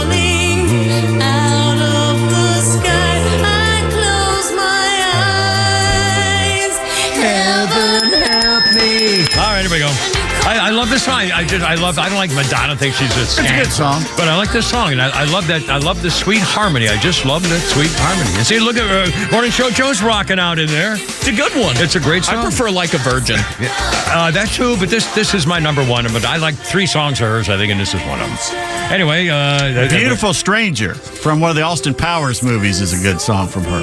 I don't think I know that one. I don't think I've ever heard that song. Anyway, we're playing this because, and again, Joe's filling in for our musical director of Flounder, 1989. Oh, let's say here again. Here we go. It's like a dream. Wait, just 10 seconds. Shut up. No end and no beginning. You're here with me. It's like a dream. Let the choir sing. Madonna, 3 weeks at #1 singles with Like a Prayer. Her 7th #1, also #1 in Britain. All right, so it's on Monday. We're getting a little crazy here, and that's a show. That's the way it goes. By the way, this is Glenn Campbell's birthday. Born in 1936, died in 2017. To this day, one of the greatest guests I've ever interviewed and one of the nicest gentlemen I've ever met. So it was a studio for Okay, you just did that Friday. I know, so. but people who may have missed that 20 seconds Friday may not have heard that Friday, so I'm saying if it was his birthday, that's why I mentioned it. And now the actual birthday list includes Mel Carter. Hold Me, Thrill Me, Kiss Me, the singer. Mel Carter's 85. Never heard of him. Oh, my God. Well, I've heard of Nell Carter, the female actress. Yeah. But no, this is Mel Carter. You've heard that song. It'd be ridiculous. On this day, 1952, for the first time in history, television viewers were able to see the actual detonation of an atomic bomb at the Yucca Flats testing site in Nevada. The bomb was larger than both the ones we dropped on civilians in Japan, 1952. Da-da-da-da. Again, we dropped atomic bombs on innocent civilians twice. So don't mess with us. Maybe not so innocent.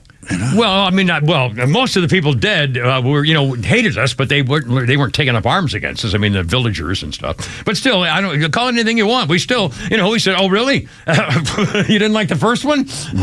Japan, yeah, that's all you got? No, we have one more little boy or whatever. Anyway, God, all right, 352. Bomb, bomb, bomb, bomb, bomb, bomb, bomb, bomb, bomb, bomb, bomb. All right, then. Thank you.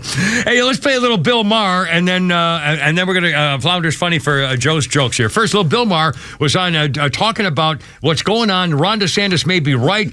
This business with Disney's battle with Republicans and gender changing and queer kids and stuff and all that stuff. Bill Maher makes a point. Check this out. Have you all been watching the Max documentary called Quiet on Set, The Dark Side of Kids TV? OMG. Nickelodeon, it wasn't a studio, it was Neverland Ranch with craft services. It is just scene after scene, clip after clip of the child stars of their day being subjected to obviously inappropriate, highly sexualized degradation, and quite a few pickles going through glory holes. I was grossed out, and I've gone camping with John Waters. So I don't know if this documentary is the talk of your town, but it is out here because it didn't just expose a dangerous workplace. It also exposed hypocrisy. Because it must be pointed out that when the evil governor of Florida was saying the exact same thing about kids and creepy stuff at Disney that liberals now find intolerable at Nickelodeon, he was dismissed as a hick and a bigot. But why would a kids' content factory like Disney be all that different than the one at Nickelodeon? A 2014 CNN report discovered that at least 35 Disney employees had been arrested for sex crimes against children, and in 2021, Disney child star Allison Stoner confessed she only narrowly survived the toddler-to-train wreck pipeline. The next year, child star Cole Sprouse told the New York Times that young actresses at the Disney Channel were heavily sexualized from an early age. Willie Sutton said he robbed banks because that's where the money is. And the reason we find pedophiles in the Boy Scouts and the Rectory and kids' TV is that's where the kids are. Boom. DeSantis wasn't wrong, but we're so tribal now, the left will overlook child if the guy from the wrong party calls it out. Sure, Nickelodeon messed up Amanda Bynes, but the Mickey Mouse Club was where Britney Spears got her start, and she's perfectly fine. And get this, after Brian Peck, who was one of the lead creeps at Nickelodeon, served 16 months in prison for the molesting he did there, Disney hired him, naturally to work on a children's series. For pedophiles in Hollywood, it's a small world after all. So another and not minute. just Hollywood. There are Instagram moms these days who are practically only fansing their itty-bitty beauty queen daughters by having them wear skimpy bikinis and eat bananas to build social media stardom. They're called sharenters, a hybrid of sharing and parent. I call them pimps, a hybrid of pimp and And people who believe in social justice have agreed this is wrong and this is bad, and exposing kids to an adult world of lurid costumes and garish makeup borders on abuse. Now, hurry up and get in the car. We're late for Drag Queen Story Hour. Not that there's anything wrong with being a drag queen, but maybe it's time to admit that sometimes Drag Queen Story Hour is more for the queen than the kids. Sure, kids love a clown, but does the clown have to have breasts? That's what he said there. And when I see a 5-year-old tipping at a bar under a sign that says it's not going to lick itself, do I have to pretend that's cool in order to keep my liberal ID card? Sorry, I can't do that. If you want kids to be more tolerant, why not have handicapped people read them stories? Kids are more likely to encounter disabled people than drag queens in life. Geez, can't we just go back to the good old days when kids were read simple stories with simple morals like, if you're a lonely single man, just make a boy out of wood. Anyway, Bill Maher, 357. And by the way, he made one line in here, and we're going to do a Flounders Funny here in a second. He said, contrary to progressive dogma, children are not miniature adults wise beyond their years. They're morons. They're gullible. Children are not miniature adults. Yeah. God, that's the line. Children are not miniature adults. Stop acting like they are, and they know what they're doing at 9. Well, the parents are doing this to make themselves popular. Exactly. You're not their friend. Miniature adult. All right, 357. How about a little Flounders? Oh, sponsored by Nucky's Hoagies with our friend Morning Show Joe. Here we go. What do you got? I remember nothing from school. People talk about history to me, and I'm like, I don't know when you guys learned that. I think we skipped all of this. I think Spargazzi. I almost didn't graduate high school. I had an F in science. I was taking a class called science my senior year in high school. I mean, I had an F, and my dad went and talked to the teacher and just said, look, just give him a D. He's not going to do science stuff. And the teacher agreed to it. She was that confident I wouldn't touch the science world. We took ACTs, and I got a 17 on it. And if you don't know ACTs, I mean, 18 is good. They're like, that's not good, man, but you made it. 17, they're like, are you enrolled in this school? Like, what are you doing? The only thing I remember is in 7th grade, we had a kid fist fight our PE teacher. That stuck with me. I mean, he was too old to be in 7th grade. He drove to 7th grade. If you're a 7th grade teacher and one of the kids drives, you just know you got to fight that kid one day. Like, I mean, it's just happening. Like, Nate Bargatze, he's one of my favorites of all time. And we got a couple more comedy bits sponsored by our good friends, the Sub Sisters at Nucky's Hoagies. Yeah, that is funny. But you got to think about it. We've been doing this since the 50s now. We think it's funny to be stupid in school. Yeah, I know. The rest of the world doesn't think that way. Well, I'm not sure. It's funny to laugh about how we don't pay attention in school. Yeah. Well, it's getting worse now. In fact, coming up, believe it or not, handwriting. This is, I posted a video on Facebook and YouTube today, right here in the studio, about handwriting and your IQ. Yeah. Well, it's on the wall. It's coming up to almost handwriting on the 4 o'clock. That's true. Well, we have Holy Crap at Sports. We have Peach Tweets. We have food tasting.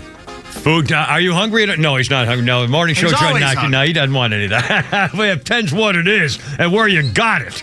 If it's in a bag across the street where the ballpark is, I don't know.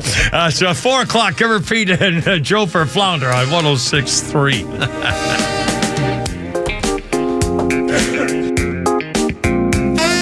WFOM and W292EV Marietta, a Dickey Broadcasting Station. This hour is presented by Atlanta Safe House. criticism from the president. I'm Lisa Brady, Fox News. President Biden answering a reporter's question says he condemns anti-Semitic protests on college campuses and that he also condemns those who, quote, don't understand what's going on with the Palestinians. This as protests at Columbia University continue, spreading to other campuses, including Yale, where more than 40 people were arrested after tents were set up. Now, overnight, the president of Columbia University calling for a reset. What does that mean? Well, we're going to have to wait and see here. President Manoush Shafiq shifting everything to virtual classes to de-escalate. Fox's Alexis McAdams in New York City. Testimony begins at former President Trump's criminal trial in New York, where he's accused of falsifying business records to hide hush money payments. During opening statements, the DA's office accused Trump of engaging in a criminal conspiracy and cover-up to suppress damaging stories prior to the 2016 presidential election, while Trump and his lawyers say that he's innocent and did nothing more than pay his lawyer. Fox's Nate Foy at State Supreme Court. The former president says the case is aimed at interfering with this year's election. As the former president appeals a civil fraud judgment against him, a legal clash over the bond he posted in that case appears to be settled. The Attorney General of New York, Letitia James, had questioned the qualifications of Knight Specialty Insurance Company to guarantee the $175 million would be available. A deal now allows Knight to keep the money in a strictly cash account that will draw interest. That money also cannot be moved into other funds. The bond protects assets owned by the former president from being seized to cover a $454 million judgment that he misled investors and bankers about how wealthy he is. Fox's Gernal Scott. Wall Street rallies. The Dow up 254 at the bell. That's actually off the session highs. America is listening to Fox News. All right, who's there for heroes or their families left behind when a service member or a first responder dies or is catastrophically injured in the line of duty? Who helps our country's homeless vets? I'll tell you who. It's the Tunnel to Towers Foundation. Never forget the sacrifices of our country's greatest heroes. They're hoping all of us will donate $11 a month. Just go to their website, the letter T, the number 2, the letter T.org, the letter T, number 2, letter T.org for the Tunnel to Towers Foundation. Hear that? The sound of your antique fountain pen gliding across linen paper as you journal in the park. And if you were here, you'd be inspired by the warm breeze. But you're not here. Because your self-care happens out on the road, riding your motorcycle protected by Progressive. And the wind in your face on the road is all the inspiration you need. So if you ride, get a quote and see if you could save with Progressive, America's #1 motorcycle insurer. Now that's inspiring. Progressive Casualty Insurance Company and affiliates, not available in all states. Rough. That's right, man.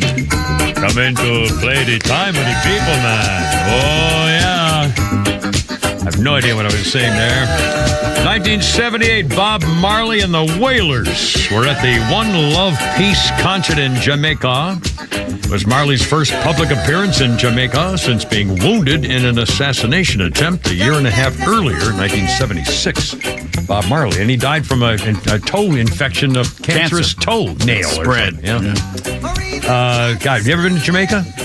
No. Morning Show Joe, you've been to Jamaica? I've been to Jamaica. Yeah, I've been to Jamaica. Yeah, the funny thing about Jamaica, a couple of stories. First of all, if you go there and you rent a Jeep and they're like pink or pink and white, so everybody knows it's a tourist Jeep. So you come to a stop sign and people, local guys will jump in the back of your Jeep saying, "Oh, we're going to tow it for $10. I'll show you where the place to go." I mean, you get hounded all the time. If you drive anywhere outside, anywhere in that Jeep, every time you pass a hut or a house or something kind of isolated, people will be running out of their houses holding giant sticks of marijuana.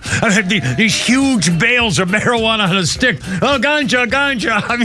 I mean, you can't go anywhere without people saying, "Oh, here." I mean, it's unbelievable. I don't know how they get anything done. You had the moral turpitude and backbone to say no. I had to turn them down, ladies and gentlemen. It would have been wrong. It would have been very wrong. Come to the hotel room later. Oh, my God. I mean, geez. Anyway, Jamaica, Bob Marley. All right, so our birthday list includes, I'm strangling here. Our birthday list includes Jack Nicholson, 87 years old today. Damn. And I think he's still going to basketball games, or was. I think there was a story about him showing up not too long ago. Good for him. Although I think the story was that he's almost unrecognizable, maybe, or something. I don't know.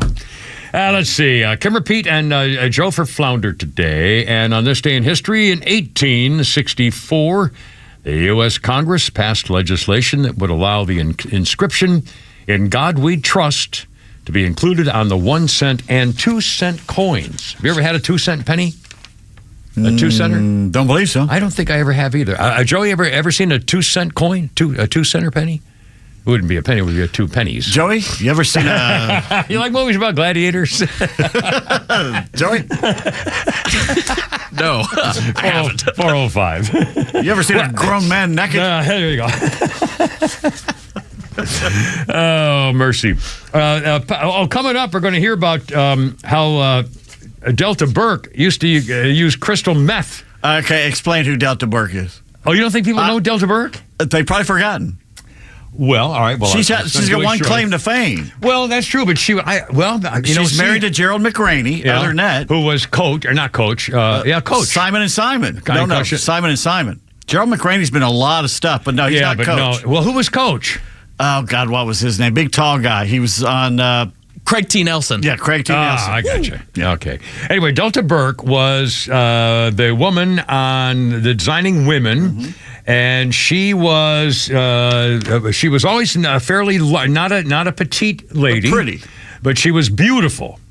And here's the deal. Delta Burke said that she was on a podcast, and she said when she was in London, she started taking prescription pills for weight loss.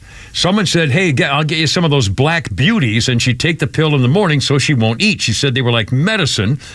Turned out she built up a tolerance, so instead Delta Burke was offered as a substitute crystal meth. She said nobody knew about crystal meth at the time. Burke was told to snort it, but she didn't think that was a good idea, so she drank it with cranberry juice. She was Women of the House star would drink a glass before going to work. She was Filthy Rich, starring in Filthy Rich, wouldn't eat for 5 days. They were saying, your butt's too big, your legs are too big. I look back now, she says to Delta Burke at those pictures and go, I was freaking goddess. Designing Women, Suzanne Sugarbaker, flashy, materialistic former beauty queen. As opposed to her sister, Julia, played by Dixie Carter. Delta was nominated for 2 Emmys for the role. Anyway, she said it was incredibly ugly. She was emotionally too fragile from Designing Women. The narratives were, they asked her if she was pregnant. One fan pulled her coat apart and said, let's see how fat are you? Delta Burke said, Hollywood will mess up your head. I always thought I want to be a famous actress, but I thought that meant you'd be a famous and well-respected actress. But she says, no. I didn't want this, and then it was too late, so it got ugly and sad, and she quit. Her dream turned into a nightmare, and Delta Burke left. Uh-oh, what are we doing? A taste test? Want to do a taste test? You want to do a taste test there, Morning Show Joe? Yes, sir. All right, let's do it. I see a bag of something.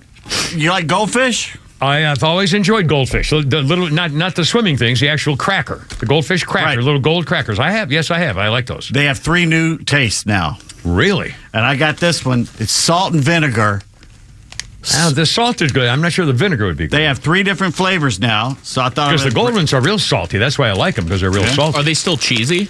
Yeah, the original ones were very cheesy and very salty, so they were perfect. Well, let's try this. So this is we'll dump some out here on a your paper. Just put on paper there. Yeah, there you go. That'll work. Thank you.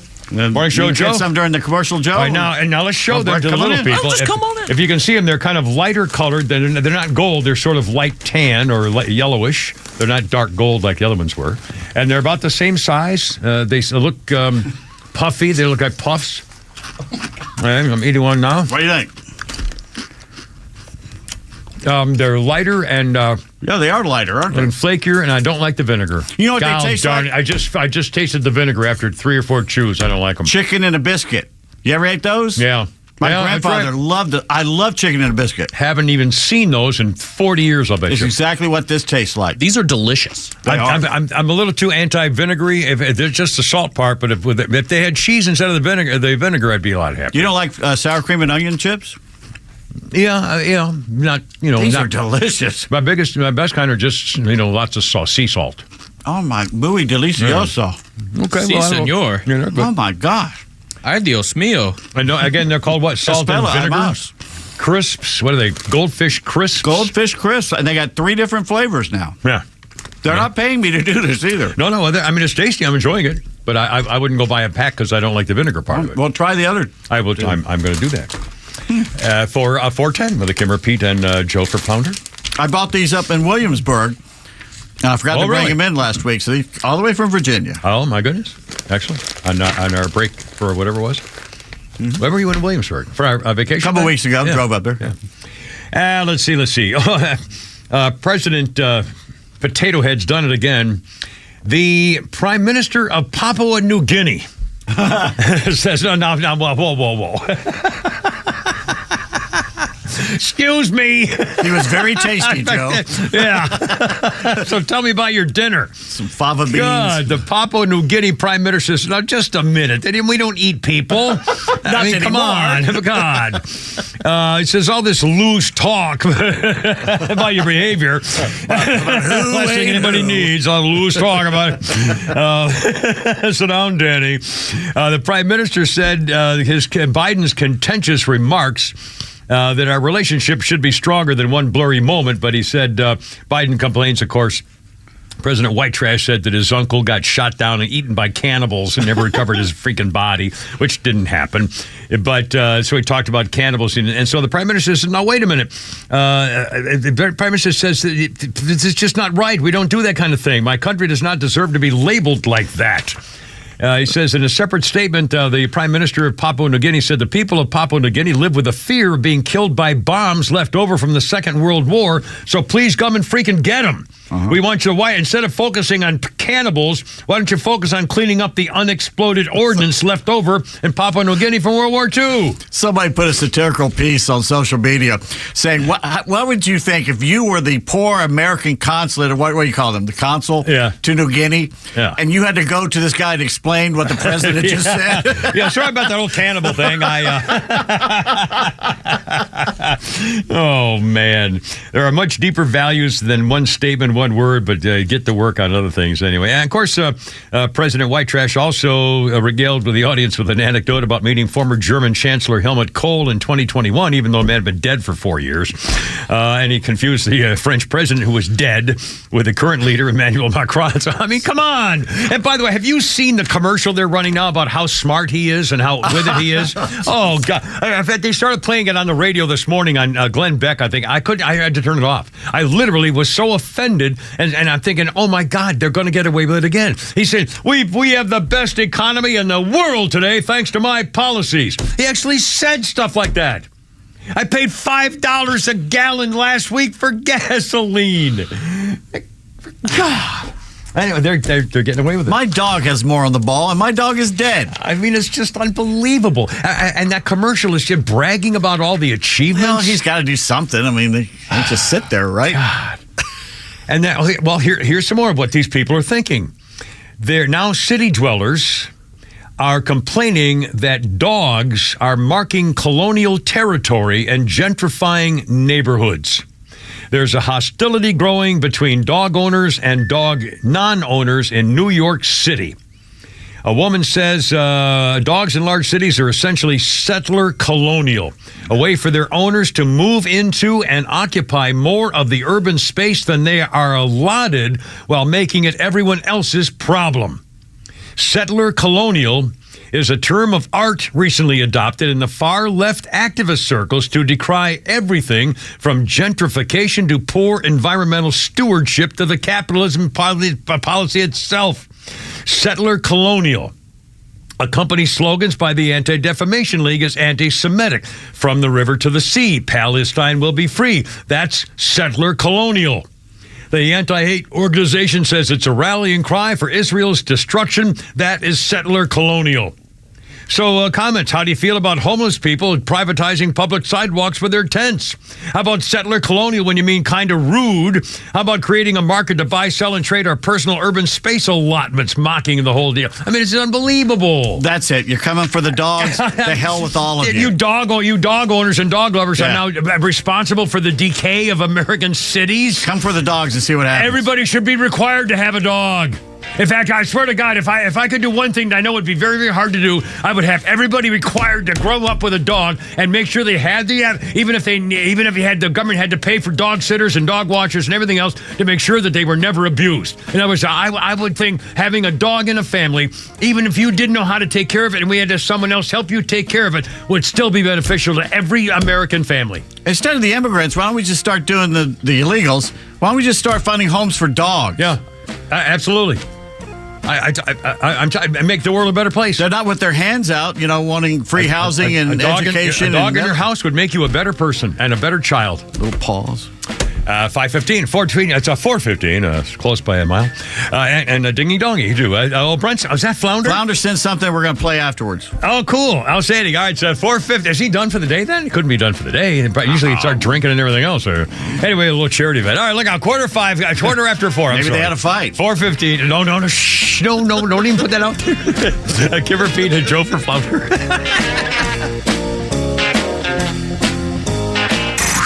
It's time for the Boortz Report, exclusively on Atlanta's only conservative news and talk station, XTRA 106.3.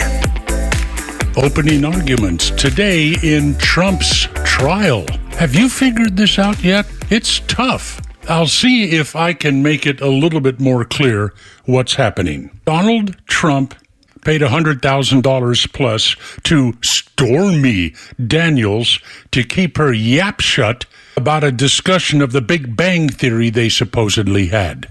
Trump had his fixer, Michael Cohen, pay the money to Stormy Daniels. Then Trump paid Cohen back.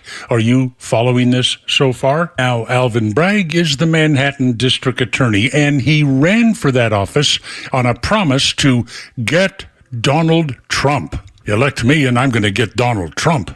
Now, pay no attention to the fact that Alvin Bragg's predecessor in Manhattan said, I'm not filing any charges on this. And the federal government said, no thanks, we're not going to charge him either. But Alvin Bragg, he decides that this payment was a payment of a campaign expense, even though it was paid back to Michael Cohen after the election. Now, here's where it gets complicated. Alvin Bragg decides that he doesn't want to charge Trump with a misdemeanor. He wants a felony. So he decided that Donald Trump broke campaign finance laws when he paid Michael Cohen back the money that he used to pay Stormy Daniels. Campaign finance laws on a campaign that was long over. And then Bragg decides this is a felony. In fact, it was 34 separate felonies. Longer statute of limitation. Bragg has a longer time to charge Trump. Pretty neat trick for Trump to be trying to influence the 2016 election in payments that were made in 2017. At any rate, just remember Bragg's predecessor and the federal government looked at these facts and said, nothing here, we're not going to prosecute, but Bragg had made his promise to get Trump. So here we are with this ridiculous case. Can't be over soon enough. Neil Boortz, XTRA 106.3. Hey homeowners, Tug here with some exciting news. Southern Exteriors is your one-stop solution for top-notch exterior services, from roofing to siding, windows, gutters, and more. No more waiting. They can start on your project immediately. And with an in-house warranty division, Southern Exteriors stands by their work for years to come. From leaky roofs to faded siding, trust Southern Exteriors for a quick and lasting transformation. Don't wait. Transform your home today. Call 877-9SOUTHERN or visit southernexteriors.co now. Southern Exteriors, quality and precision you can rely on for over 20 years. Get ready for unfiltered conversations on The Janelle King Show, where we tackle the topics that you won't hear at your family gatherings, but they're absolutely crucial for a strong republic. Don't miss us live every Saturday at 3 p.m. and every Sunday at 9 a.m. right here on XTRA 106.3. But if you can't tune in, that's okay. You can catch new episodes every Tuesday on the Podcast Park or wherever you prefer to get your podcasts. Join us for these discussions, and I can't wait to meet you there. No one plans on going to jail, but at A Second Chance Bail Bonds, we believe everyone deserves a second chance. That's the driving force behind everything we do. If you or a loved one has been arrested across town or across the country, you need help now. A Second Chance Bail Bonds works fast with bondsmen throughout Atlanta to help expedite release within hours. A Second Chance. It's better to know us and not need us than need us and not know us. Call A Second Chance 24/7 at 404-BAIL-OUT. That's 404-BAIL-OUT. Or online at atlbail.com. Introducing Sonder Health Plans, your trusted local partner for Medicare Advantage in Georgia. Only in Georgia. With Sonder, you'll get comprehensive coverage that's tailored to your needs. They offer $0 primary care visits, $0 premiums, and access to a wide network of Georgia healthcare providers. Visit SonderHealthPlans.com now to learn more about their value-based care that won't break the bank. Or call 888-428-4440. Sonder Health Plans, your doctors, your neighbors, your friends. Looking for bold discussions on vital issues? Tune in to The Janelle King Show every Saturday at 3 p.m. with an encore episode every Sunday at 9 a.m. right here on XTRA 106.3, where we dive into kitchen table topics that are essential for a strong republic. Don't miss an episode, but if you do, it's all good because we have new podcasts that drop every Tuesday on the Podcast Park or wherever you get your podcasts. Don't miss out on these thought-provoking conversations.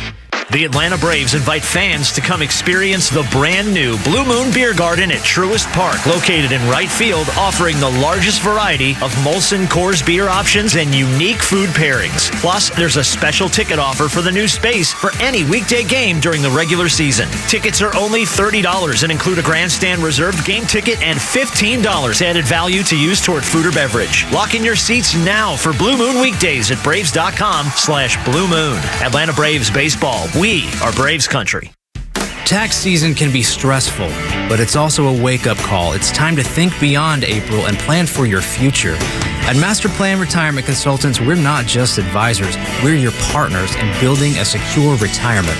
At Master Plan Retirement Consultants, we understand the challenges Georgians face. That's why we offer personalized strategies to maximize your retirement income, minimize taxes, and ensure you never outlive your assets. Join the Master Plan family and let us guide you through every financial milestone. Visit masterplanretire.com to schedule your appointment today. Master Plan Retirement Consultants, where your journey and destination are both important. Visit masterplanretire.com to schedule your complimentary consultation today. Advisory services offered through Master Plan Retirement Consultants, Inc., a registered investment advisory in the state of Georgia. Insurance, tax, and commodity services offered through Fricks & Associates, Inc., DBA Master Plan Retirement Consultants. The aforementioned are affiliated companies.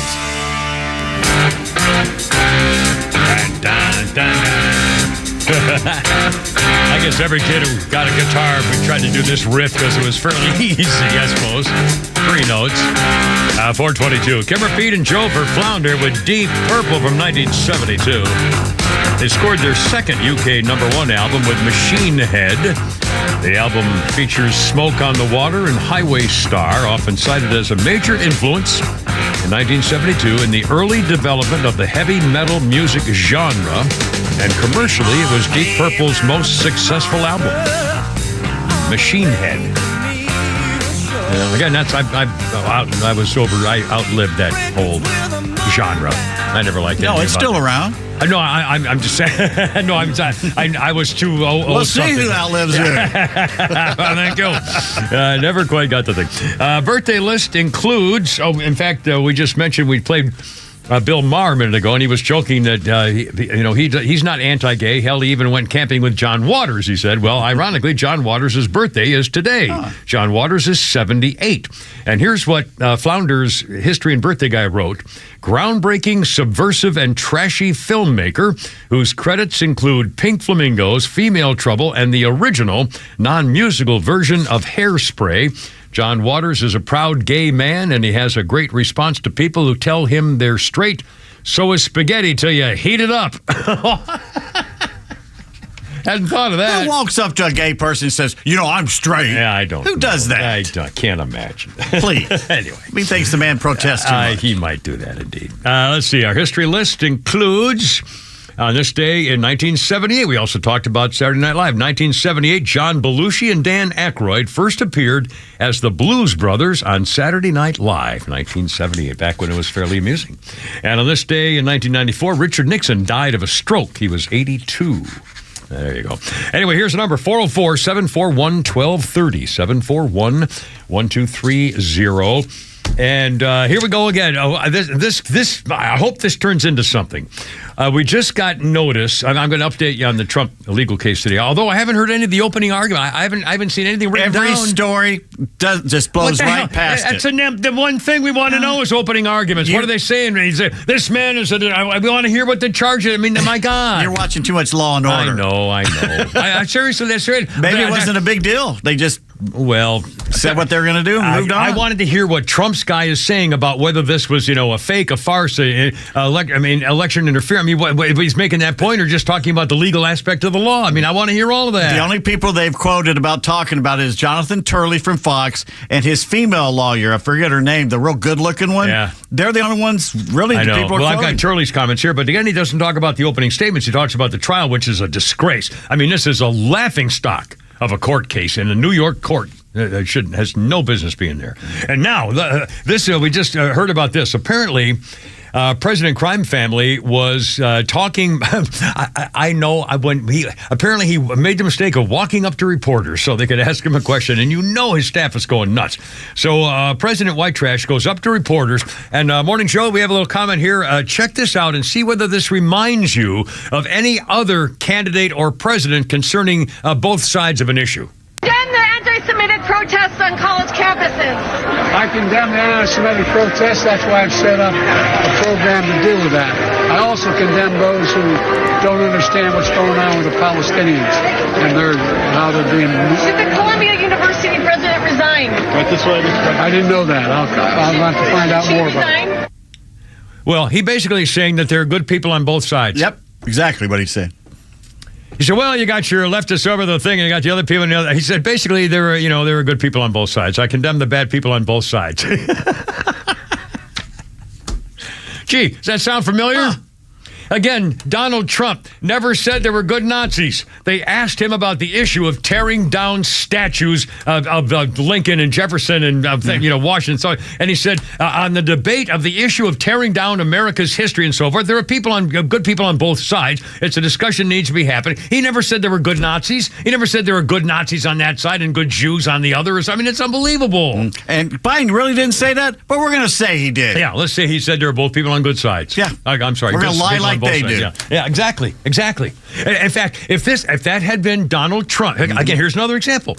If Donald Trump had just said those words, the media would be saying, Donald Trump says there are good people on both sides.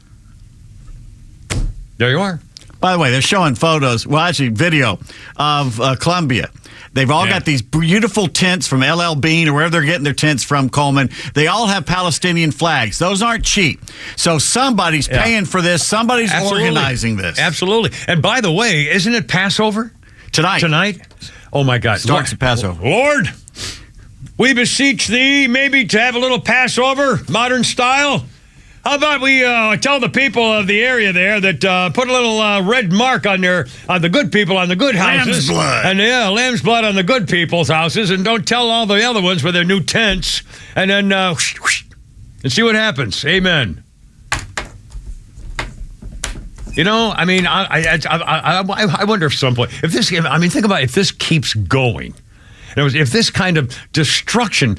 Well, the end line would be if God would finally say, okay, that's it. Stop. You're done. You're gone. Bring on the locusts and the fire. I mean, come on. If you read Revelation, there's a point where everybody attacks Israel and they send these things to attack and God's hand stops them from hitting. Yeah. Well, what did we see over the last few days? Yeah, I know. They sent Iron a bunch of shield. stuff and they were shot down. Yeah. Again, at some point, now short of that, I don't know. I mean, it's just nonsense. Gog and Magog. I mean, at some point, I would assume God's going to say, "No, just hold on. That's not what I planned." I think what their missing point is these are His chosen people. Yeah. I don't know if I'd be poking them with a stick at this point. Plus, they've lasted among themselves, surrounded by haters for thousands of years. And now they have nukes. And they have us, too. Anyway, by the way, coming up, the latest on Turley's reaction to the Donald Trump court case. Also, a fat activist said childhood obesity is a myth.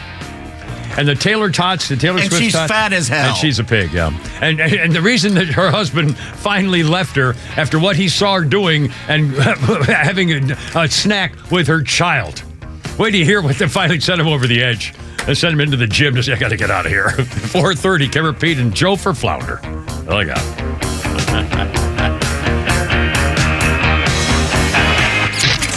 Hey, it's Rhino from The Morning Extra, getting your weekday morning started from 6 to 10 a.m. Nancy Pelosi, Rhino, she's got some things to say about Donald Trump when it comes to his position on abortion. She comes out yesterday and she says he's either stupid or he thinks the rest of us are stupid. She continues to talk, says you can't be a little pro-life. You're either there or you're not. Well, that's like saying you either are for killing babies or you're not. So you're all for killing babies, Nancy Pelosi. That's right. Nancy Pelosi is trying to engage people into talking about abortion. There's two things we've talked about on this show. Don't talk about abortion.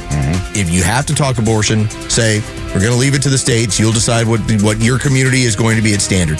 That's it. That's all. That's what President Trump did. They're trying to engage him into something further because there's no national politician that can talk about being pro-life and get elected nationally. The Morning Extra, 6 to 10 a.m. on XTRA 106.3 FM and the XTRA app.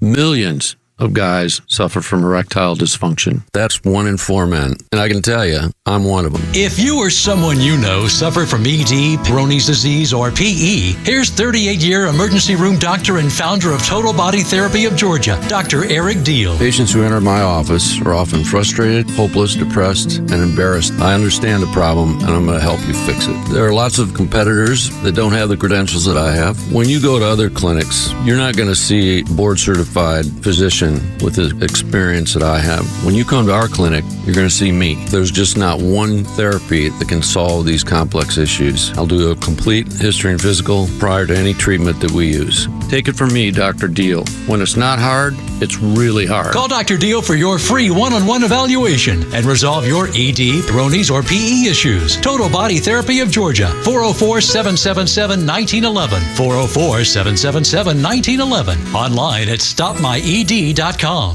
This is Dan Watkins with All Four Seasons. We've always been Atlanta's best at installing and servicing garage and entry doors, but you would be surprised at how many windows we've installed as well. So we're proud to announce a new division, All Four Seasons Windows. We now have the ability to make sure every opening in your house is safe, energy efficient, and looks darn good. So give us a call today to schedule your free sales consultation. Find out how you can decrease your energy bills and increase the beauty and value of your home with All Four Seasons garage, entry doors, and windows. Hey sandwich lovers, today's your lucky day. There's a whole new way to roll for lunch or dinner delight with Nucky's Hoagies in the Roswell Corners Shopping Center. Now open. Nucky's Hoagies in Roswell is family owned and operated by the Sub-Sisters, Stacy and Shannon, whose love language is food and Nucky's Hoagies, their passion. When you bite into a Nucky's Hoagie, you'll taste the difference. The softest hoagie rolls ever, along with hunger-quenching sandwich combinations. Make Nucky's Hoagies in Roswell on Woodstock Road your new favorite spot for lunch or dinner.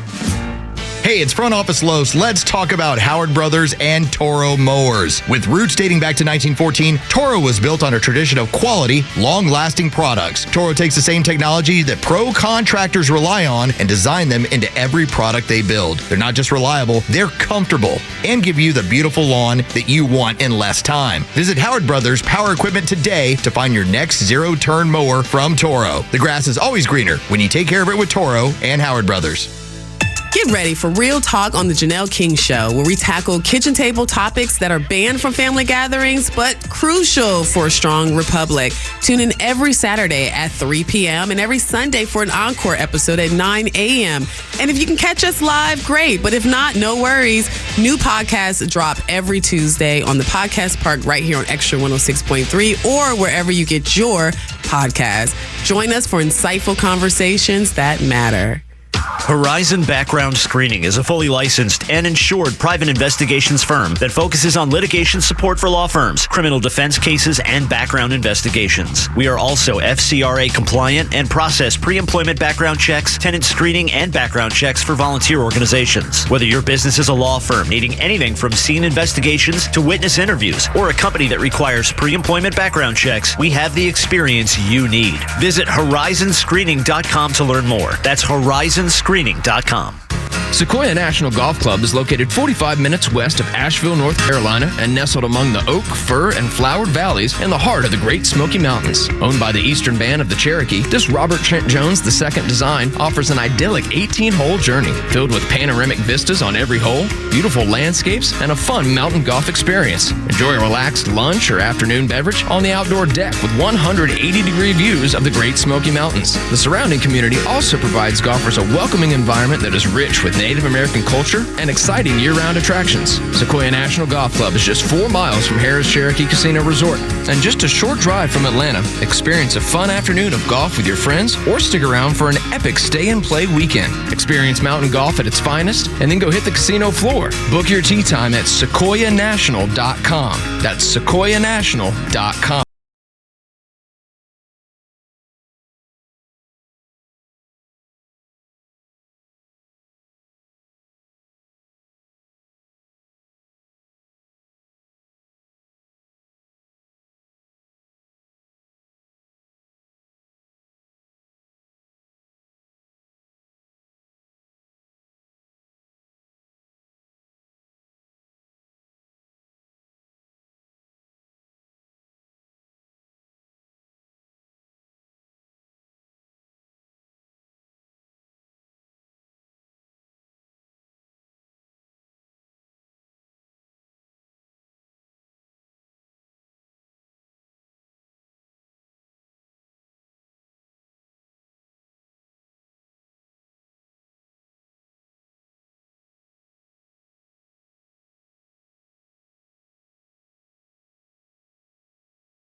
In an April 3rd car crash, the age of 53, Linda Lovelace.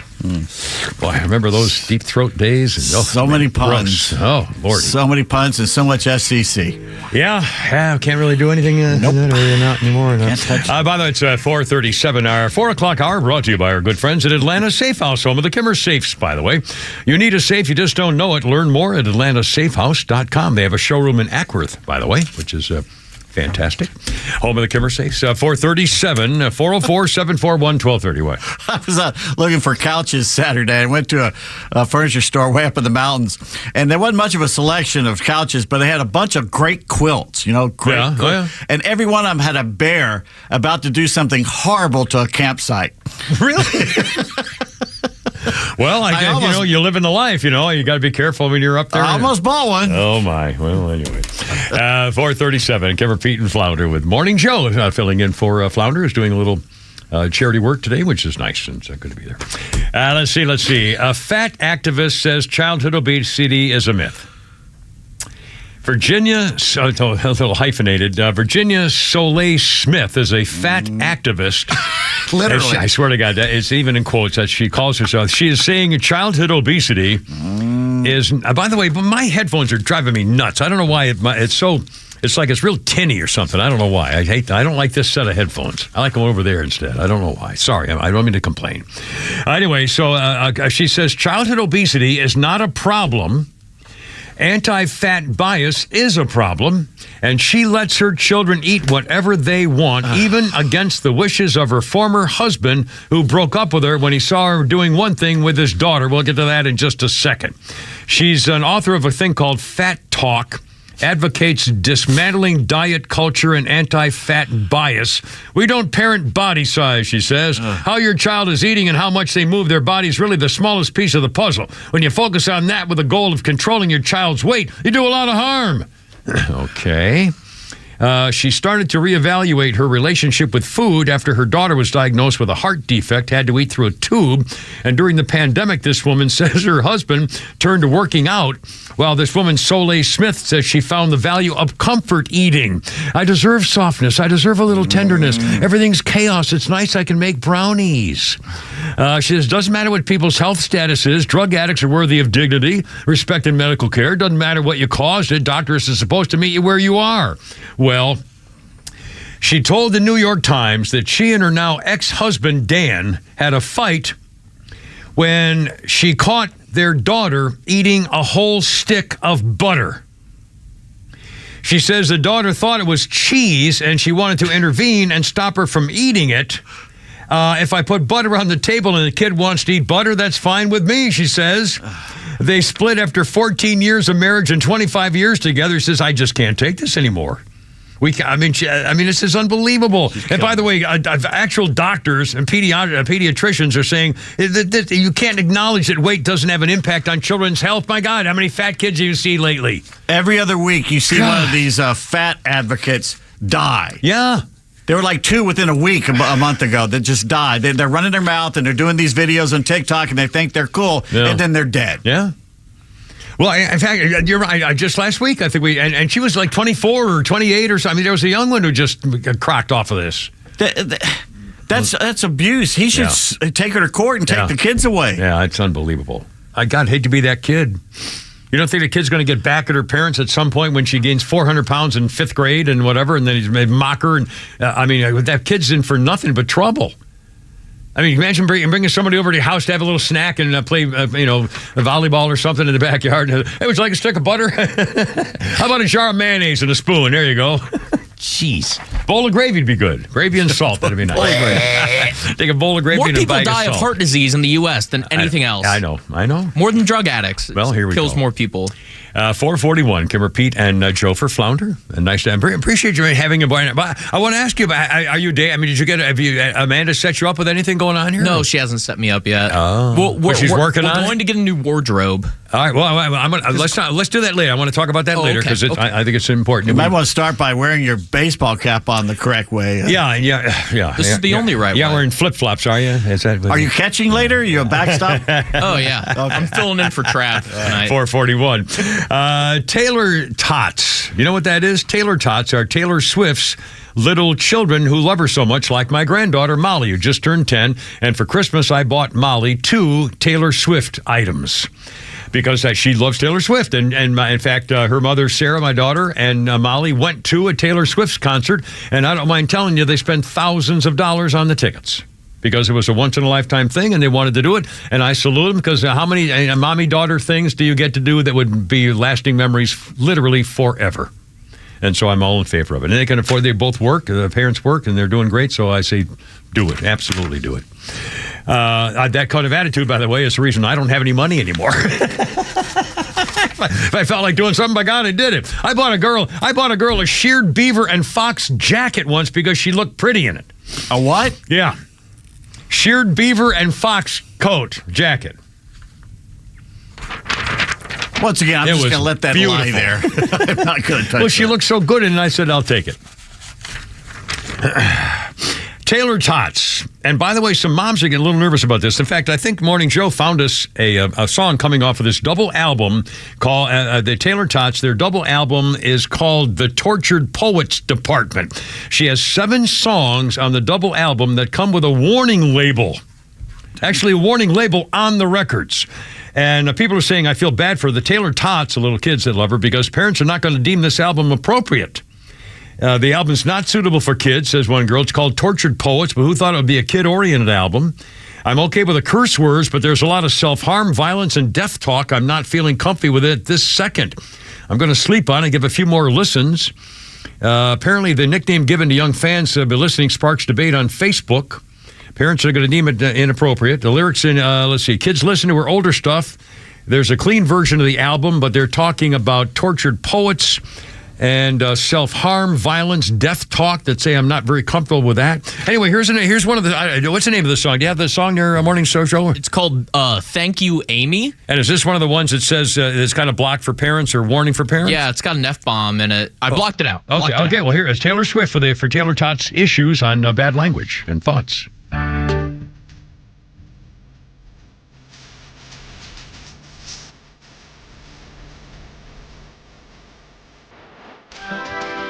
I don't think you've changed much, and so I changed your name.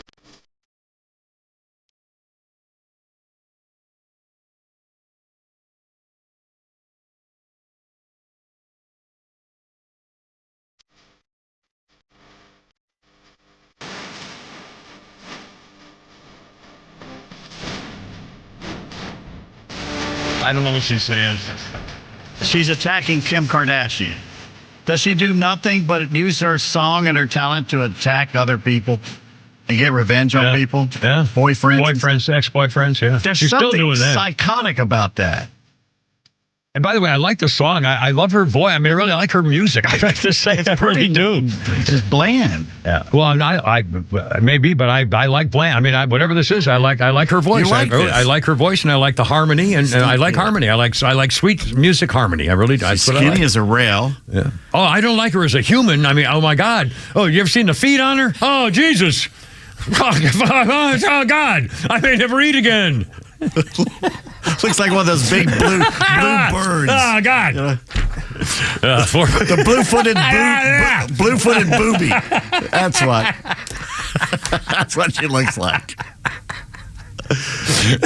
But seriously, you have that much talent. You should be above it at that point. I know. And she's using it to venal attacks on. Well, once again, it's an example of what was she, 13 when she became an international star? I mean, young kids in stardom and stuff. She's 30 now. I know, she's 34 years old. So I'm just saying. Grow up. Okay.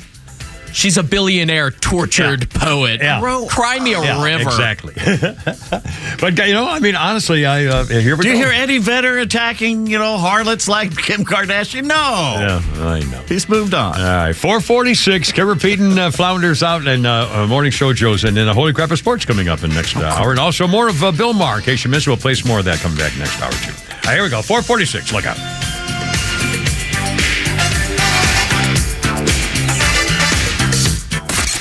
The legend Neil Boortz is only on Extra 106.3. Hey, it's a camera. How's it going? Here's what you missed from the Talkmaster. But I'm watching the TV last night, and the reporter kept talking about gun violence. You hear that all the time. Gun violence. A question. When somebody gets into a wreck and somebody dies, did they die from car violence? No. They died because the driver of a car took an action that resulted in their death. Catch Neil's commentary every day on Extra 106.3 or listen anytime on the Extra 106.3 app. True Prep on Cobb Parkway is your one-stop shop for emergency preparedness supplies, including freeze-dried food, water filtration, first aid, and more. They also have a large selection of firearms, including a huge selection of AR-15s, firearm accessories, and ammo at the lowest prices around. They are locally owned and operated. You can visit their store in Marietta on Cobb Parkway or online at trueprep.com. That's TRU prep.com. Prepare today for a worry-free tomorrow at True Prep.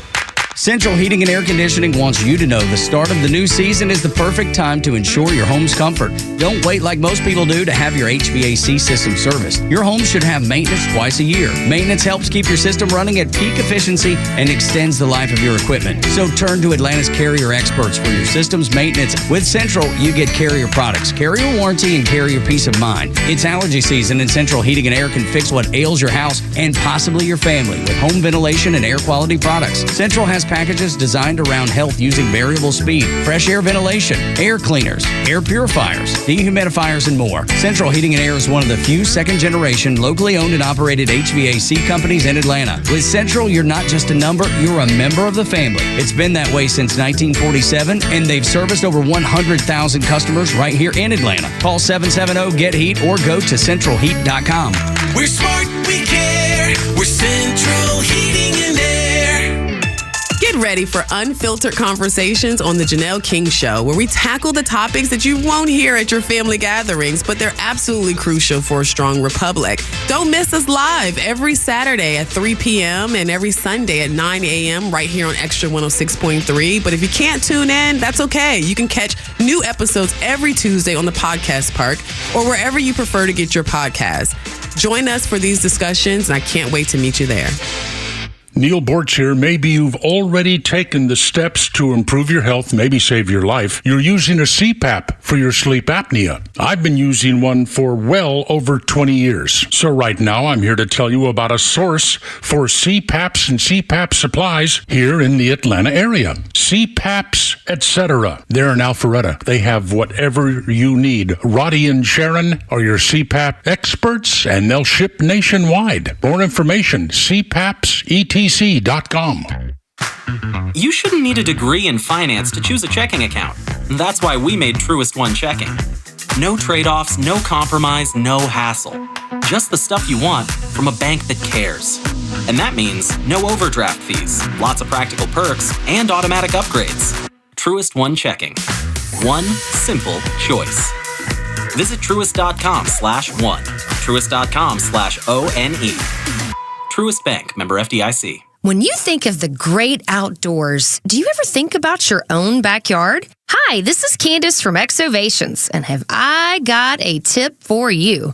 We turn backyards into great outdoor living areas. Imagine your home with a new, beautiful, and durable composite deck. Maybe with a relaxing screen porch, or maybe your family would enjoy a stone patio with a pergola to stargaze, or a covered open-air porch with a stunning tongue and groove ceiling. Add an outdoor fireplace, kitchen, or bar area for even more function and beauty. We can design and install your greatest outdoor adventure. And with Exovations, you'll get your project delivered on time, on budget, and without all that stress you usually hear about in construction. Let's make your outdoors great again. Schedule your free quote today at exovations.com. That's EXOVATIONS.com.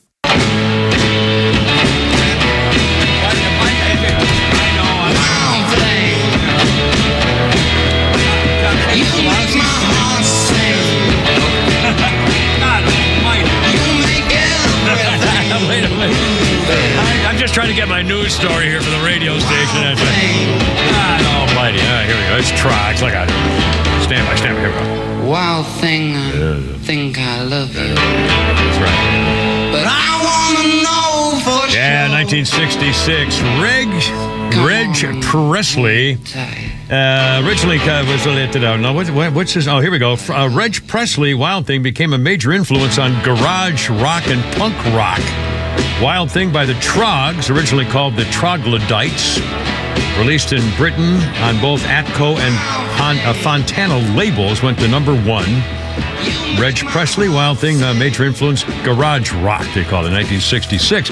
And of course, you'll remember it was released in America as the theme song for pitcher Charlie Sheen's character in Major League, and was covered by the LA punk band called X. 1966, Wild Thing and the Trogs. Yeah, birthday list includes Machine Gun Kelly, a big hit. Bad Things with Camila Cabello. Mm-hmm. I like her. That song about Cuba or whatever, Atlanta, Cuba or whatever it is. Cute. You're going to take me down to Cuba, but they took me down to Atlanta and Havana. Take me to Havana, but they took me to Atlanta. That's a great song. Camila Cabello, whatever her name is. And he's 34. Machine Gun Kelly did that with her. I didn't know that. I don't know if he did that one with her, but he did something with her. I don't know. Get me out of here. Okay, 4:52. I know, it's good. It's good. Flounder's Funny coming up, or Joe's Joke. I guess we could call it that. I love this headline. This is concerning the Trump trial. Here's the headline. Pecker cheery in brief stint on the stand. Pecker. I barely even knew her. Pecker cheery in brief stint on the stand.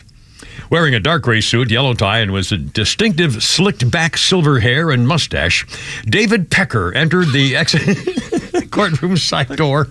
As a side, Your Honor? A former National Enquirer publisher, David Pecker, seemed to be having a good time in his 20 minutes on the stand. Got some high-pitched laughs about questions. Let's see. Haven't gotten to the meetings with Trump and Michael Cohen at the heart of the case. He testified he got a subpoena ordering him to be here, but he's having a good time. Court break tomorrow until tomorrow morning. The gag order is still in place, but they left early because one of the jurors had a toothache, and also one of the other jurors wants to get off the trial case, apparently, although we haven't heard an update. One of the jurors met with the judge this morning and was apparently saying, I don't like what's going on here because people know who I am, and I'm afraid I'll be outed, and I don't want to go through all this. Well, it's a little late for that. Yep. Anyway, so now we haven't heard that a juror's been released, so I assume, therefore, they said, no, stick it out or whatever. I don't know, but again, it was an issue, and we don't know the result of it. Wouldn't you change your name if your name was Pecker? Well, yes. Why do people not change your name? I don't know. Can you imagine the first names of your siblings or your children? I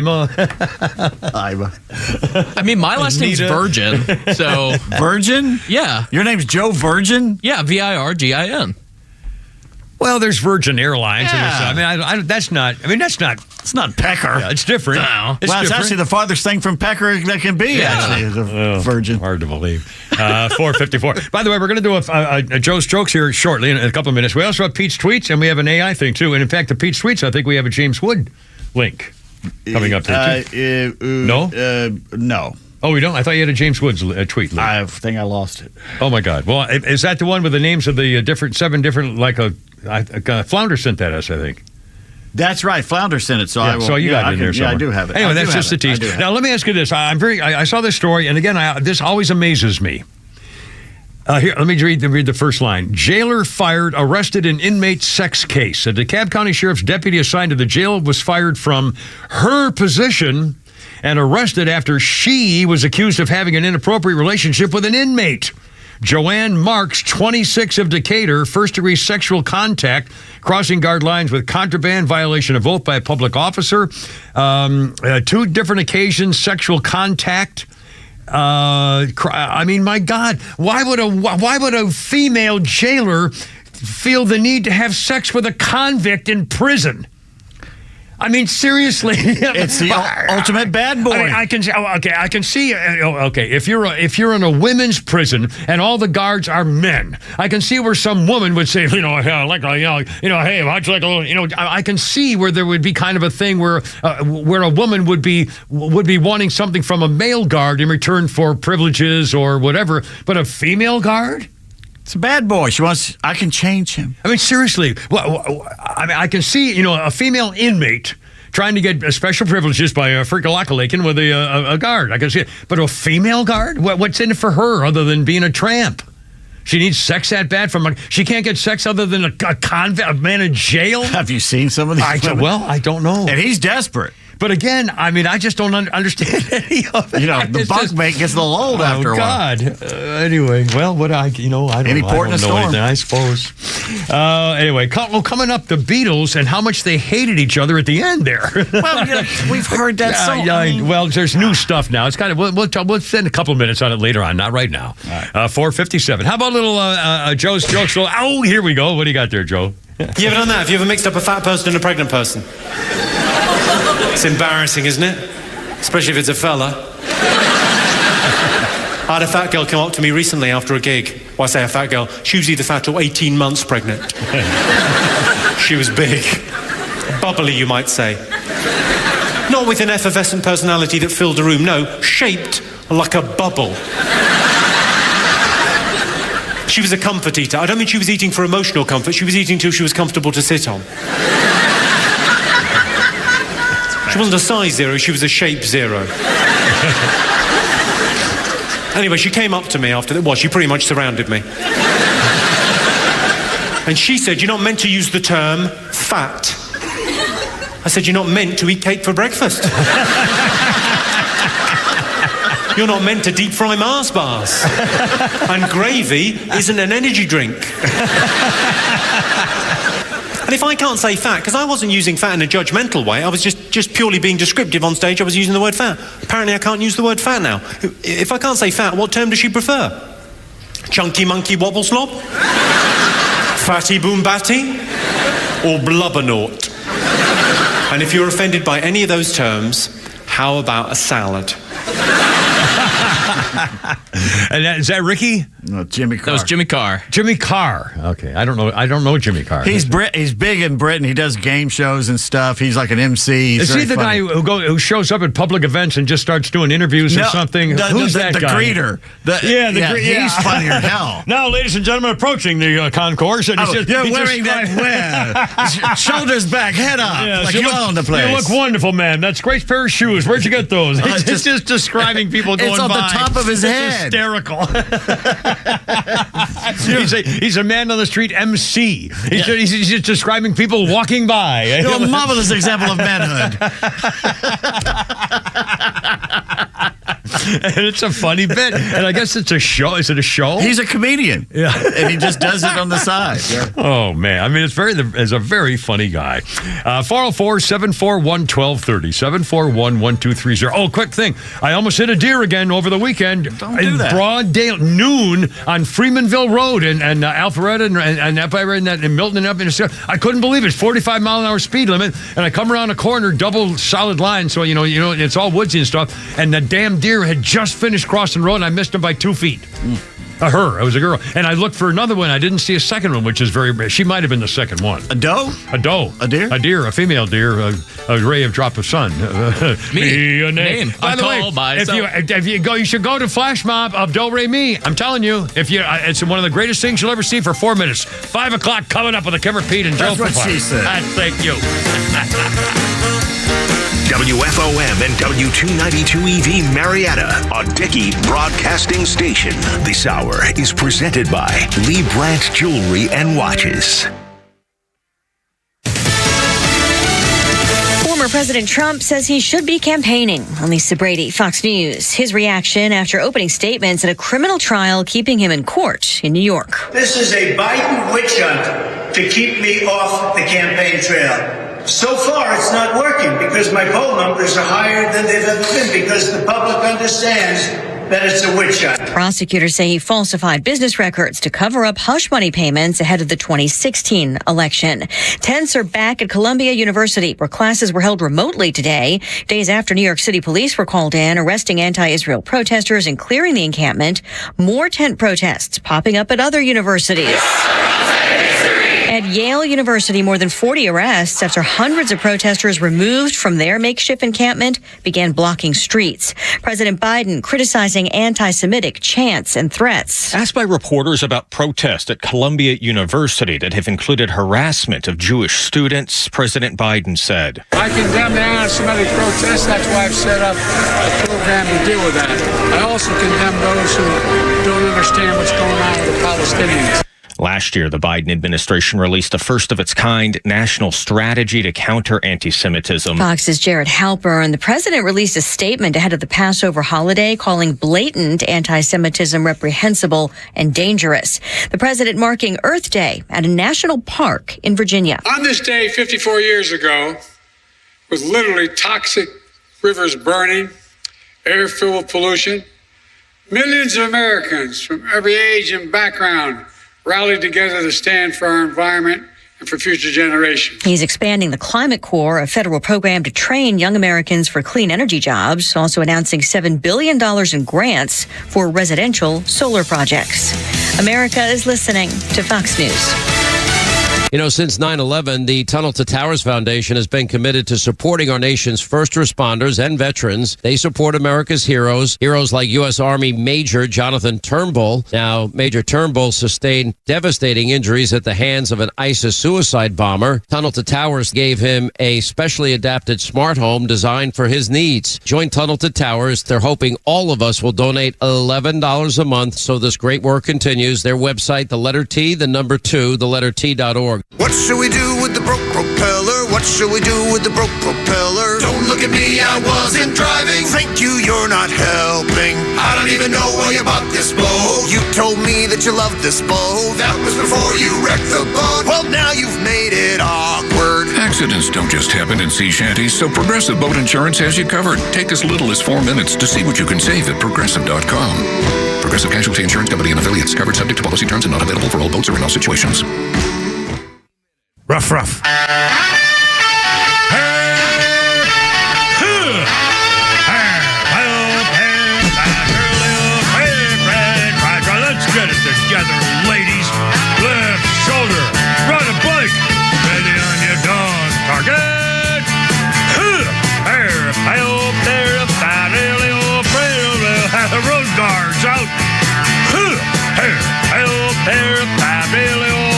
Don't be scared. It's only me. It's only the Giver with Pete Davis, sidekick producer and sports raconteur extraordinaire, coming up shortly. And the mechanical mangler Flounder, normally at the controls, replaced for one day only, temporarily for a special charity event for his sweet girl, Miss Veronica. It's Morning Show Joe, ladies and gentlemen. And what a fine job you've done today, sir. Seriously, printing up all the stuff, getting all the sound. It's not an easy job. And I'll bet you have to do a lot more for my stupid show with us than you do for the morning team. I'm just saying. Yeah, but they don't bring me candy. No, and I did bring Joe candy. I did several different kinds of candy. You don't bring me flowers. That must be the truth case anymore. It's a 504. Here's the number, 404-741-1230. 741-1230. Kimmer, Pete, and Flounder. It's good to have you aboard. Lots of things going on. Holy crap, it's sports. We got Trump stuff. We got trial stuff. And in fact, if Donald Trump takes the stand, I still can't believe we have not seen a written report from journalists of the opening statements for the two sides in the Trump case. I mean, that's the most. I want to hear. Is he calling him a racist? Is he saying? I can't believe it. You're expecting Law and Order, and I don't think they do that much. Yes, I don't. It's just that's the most important. I mean, that sets everything on TV. I know. Well, maybe, but I've been in court. I've seen opening statements. You've been around. They're real. Yeah, I've been around. Anyway, and Judge Idiot Face Mershon says that if Donald Trump takes the stand, then they can bring up all of his other rulings and other cases, cross-examine on the verdict of the civil fraud case with Letitia James, ask about violations of his gag order, ask about the Jean Carroll verdict in federal court, where said he defamed her and then made him pay $83 million. What a joke. I mean, everything about this is just freaking hideous. And apparently, if he takes the stand, the judges ruled that the prosecutor will not be allowed to play the audio of the Access Hollywood tape where Donald Trump is talking about women's various parts with that guy. But the judge apparently said if he is brought to the stand, if he testifies in his own defense, that it would be okay to present the transcript of what he said with the guy. Well, I mean, it's just out to get anything they do to get. In fact, John, real quickly, and then you're going to hear something from Bill Maher if you haven't heard it before. Jonathan Turley, if you've watched any Fox News, you've probably seen him. He's a Fox contributor, legal expert, very well respected. He says he can't believe it. Quote, what is clear is in this case, Trump is right. I mean, this is an embarrassment. The fact that we're actually talking about this case being presented in a New York courtroom leaves me in utter disbelief. The arguments today did, in fact, capture all the problems here. You had this misdemeanor under state law. See, that's what the opening lawyer said. This is not a case because it's a misdemeanor and they made it into a felony. Anyway, he says you had this misdemeanor under state law. It had run out, and this is going back to relating it to the 2016 election. They zapped it back into life by alleging that there was a campaign finance violation under the federal laws that do not exist. I mean, it's a man. And again, they had to go back and pass state laws to go get Donald Trump specifically because the statute of limitations had expired in some of these cases. So they passed a law saying, oh, well, let's bring it back again for one reason only, Donald Trump. Yep. God, he said the case should never have been brought. If it were, there was no reason to have it right before the election. It's becoming the split-screen election between Trump and different courtrooms. It brings something that bothers a lot of Americans. People who don't even like Trump. This is the weaponization of the criminal legal system. We should all be able to condemn it. I mean, think about it. Appalling. And in fact, let's do a little Bill Maher here. This is incredible. We did this earlier today, and it's too long to play the whole thing, but we'll play a whole bunch of chunk of this segment. Bill Maher, serious leftist, serious liberal, was doing his show, and he was talking about the effect of this whole gender and tranny thing on children. And I've seen some of those movies. I think I don't know whether it's VH1 or somebody has documentaries of kids growing up in child stars and how they have to work all the time and they're abused and stuff like that. So he's talking about a documentary about this very thing. Here's Bill Maher trying to put things on the record that even liberals really should pay more attention to. Have you all been watching the Max documentary called Quiet on Set, The Dark Side of Kids TV? OMG. Nickelodeon, it wasn't a studio, it was Neverland Ranch with craft services. It is just scene after scene, clip after clip of the child stars of their day being subjected to obviously inappropriate, highly sexualized degradation, and quite a few pickles going through glory holes. I was grossed out, and I've gone camping with John Waters. So I don't know if this documentary is the talk of your town, but it is out here because it didn't just expose a dangerous workplace. It also exposed hypocrisy.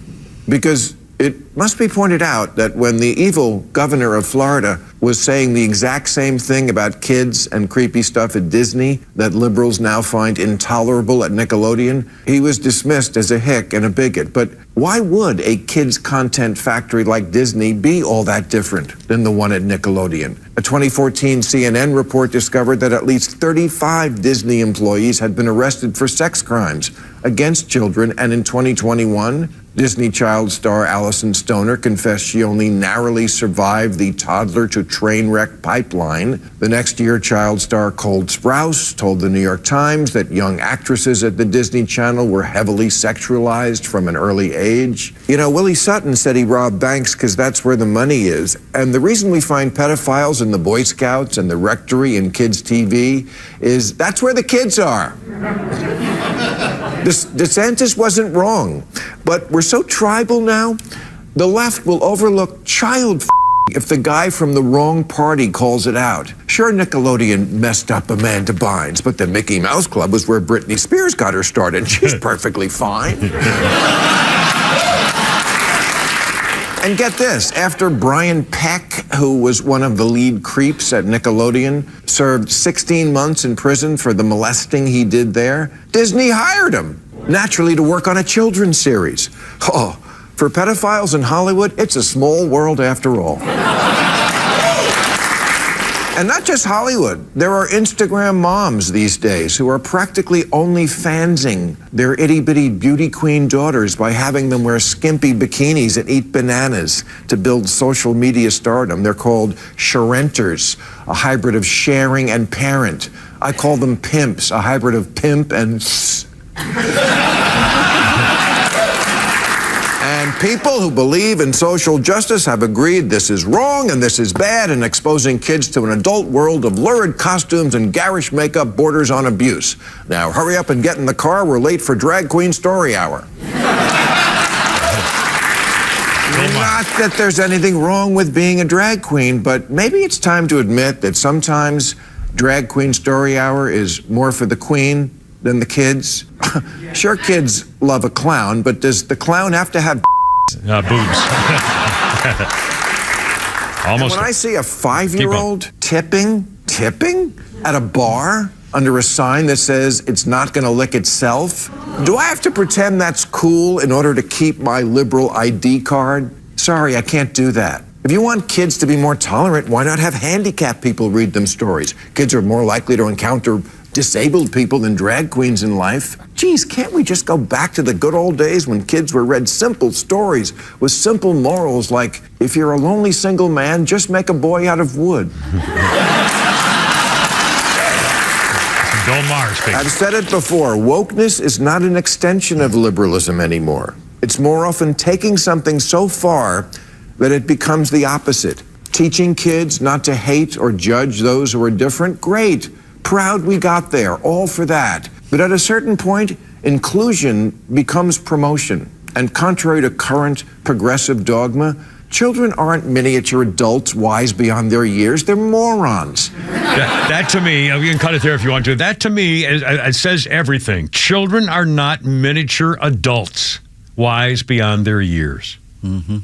I mean, doesn't that really kind of do everything?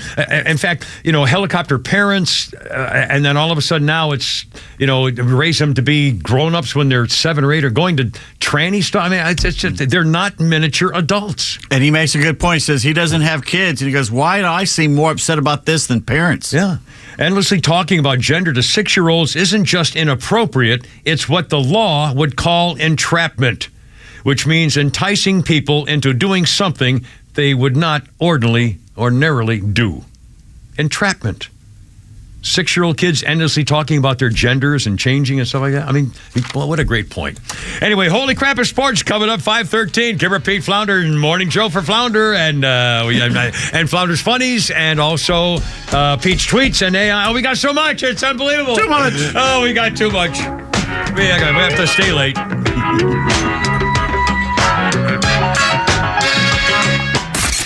The legend Neil Boortz is only on Extra 106.3. Hey, it's the Kimmer. How's it going? Here's what you missed from the Talkmaster. But I'm watching the TV last night, and the reporter kept talking about gun violence. You hear that all the time. Gun violence. A question. When somebody gets into a wreck and somebody dies, did they die from car violence? No.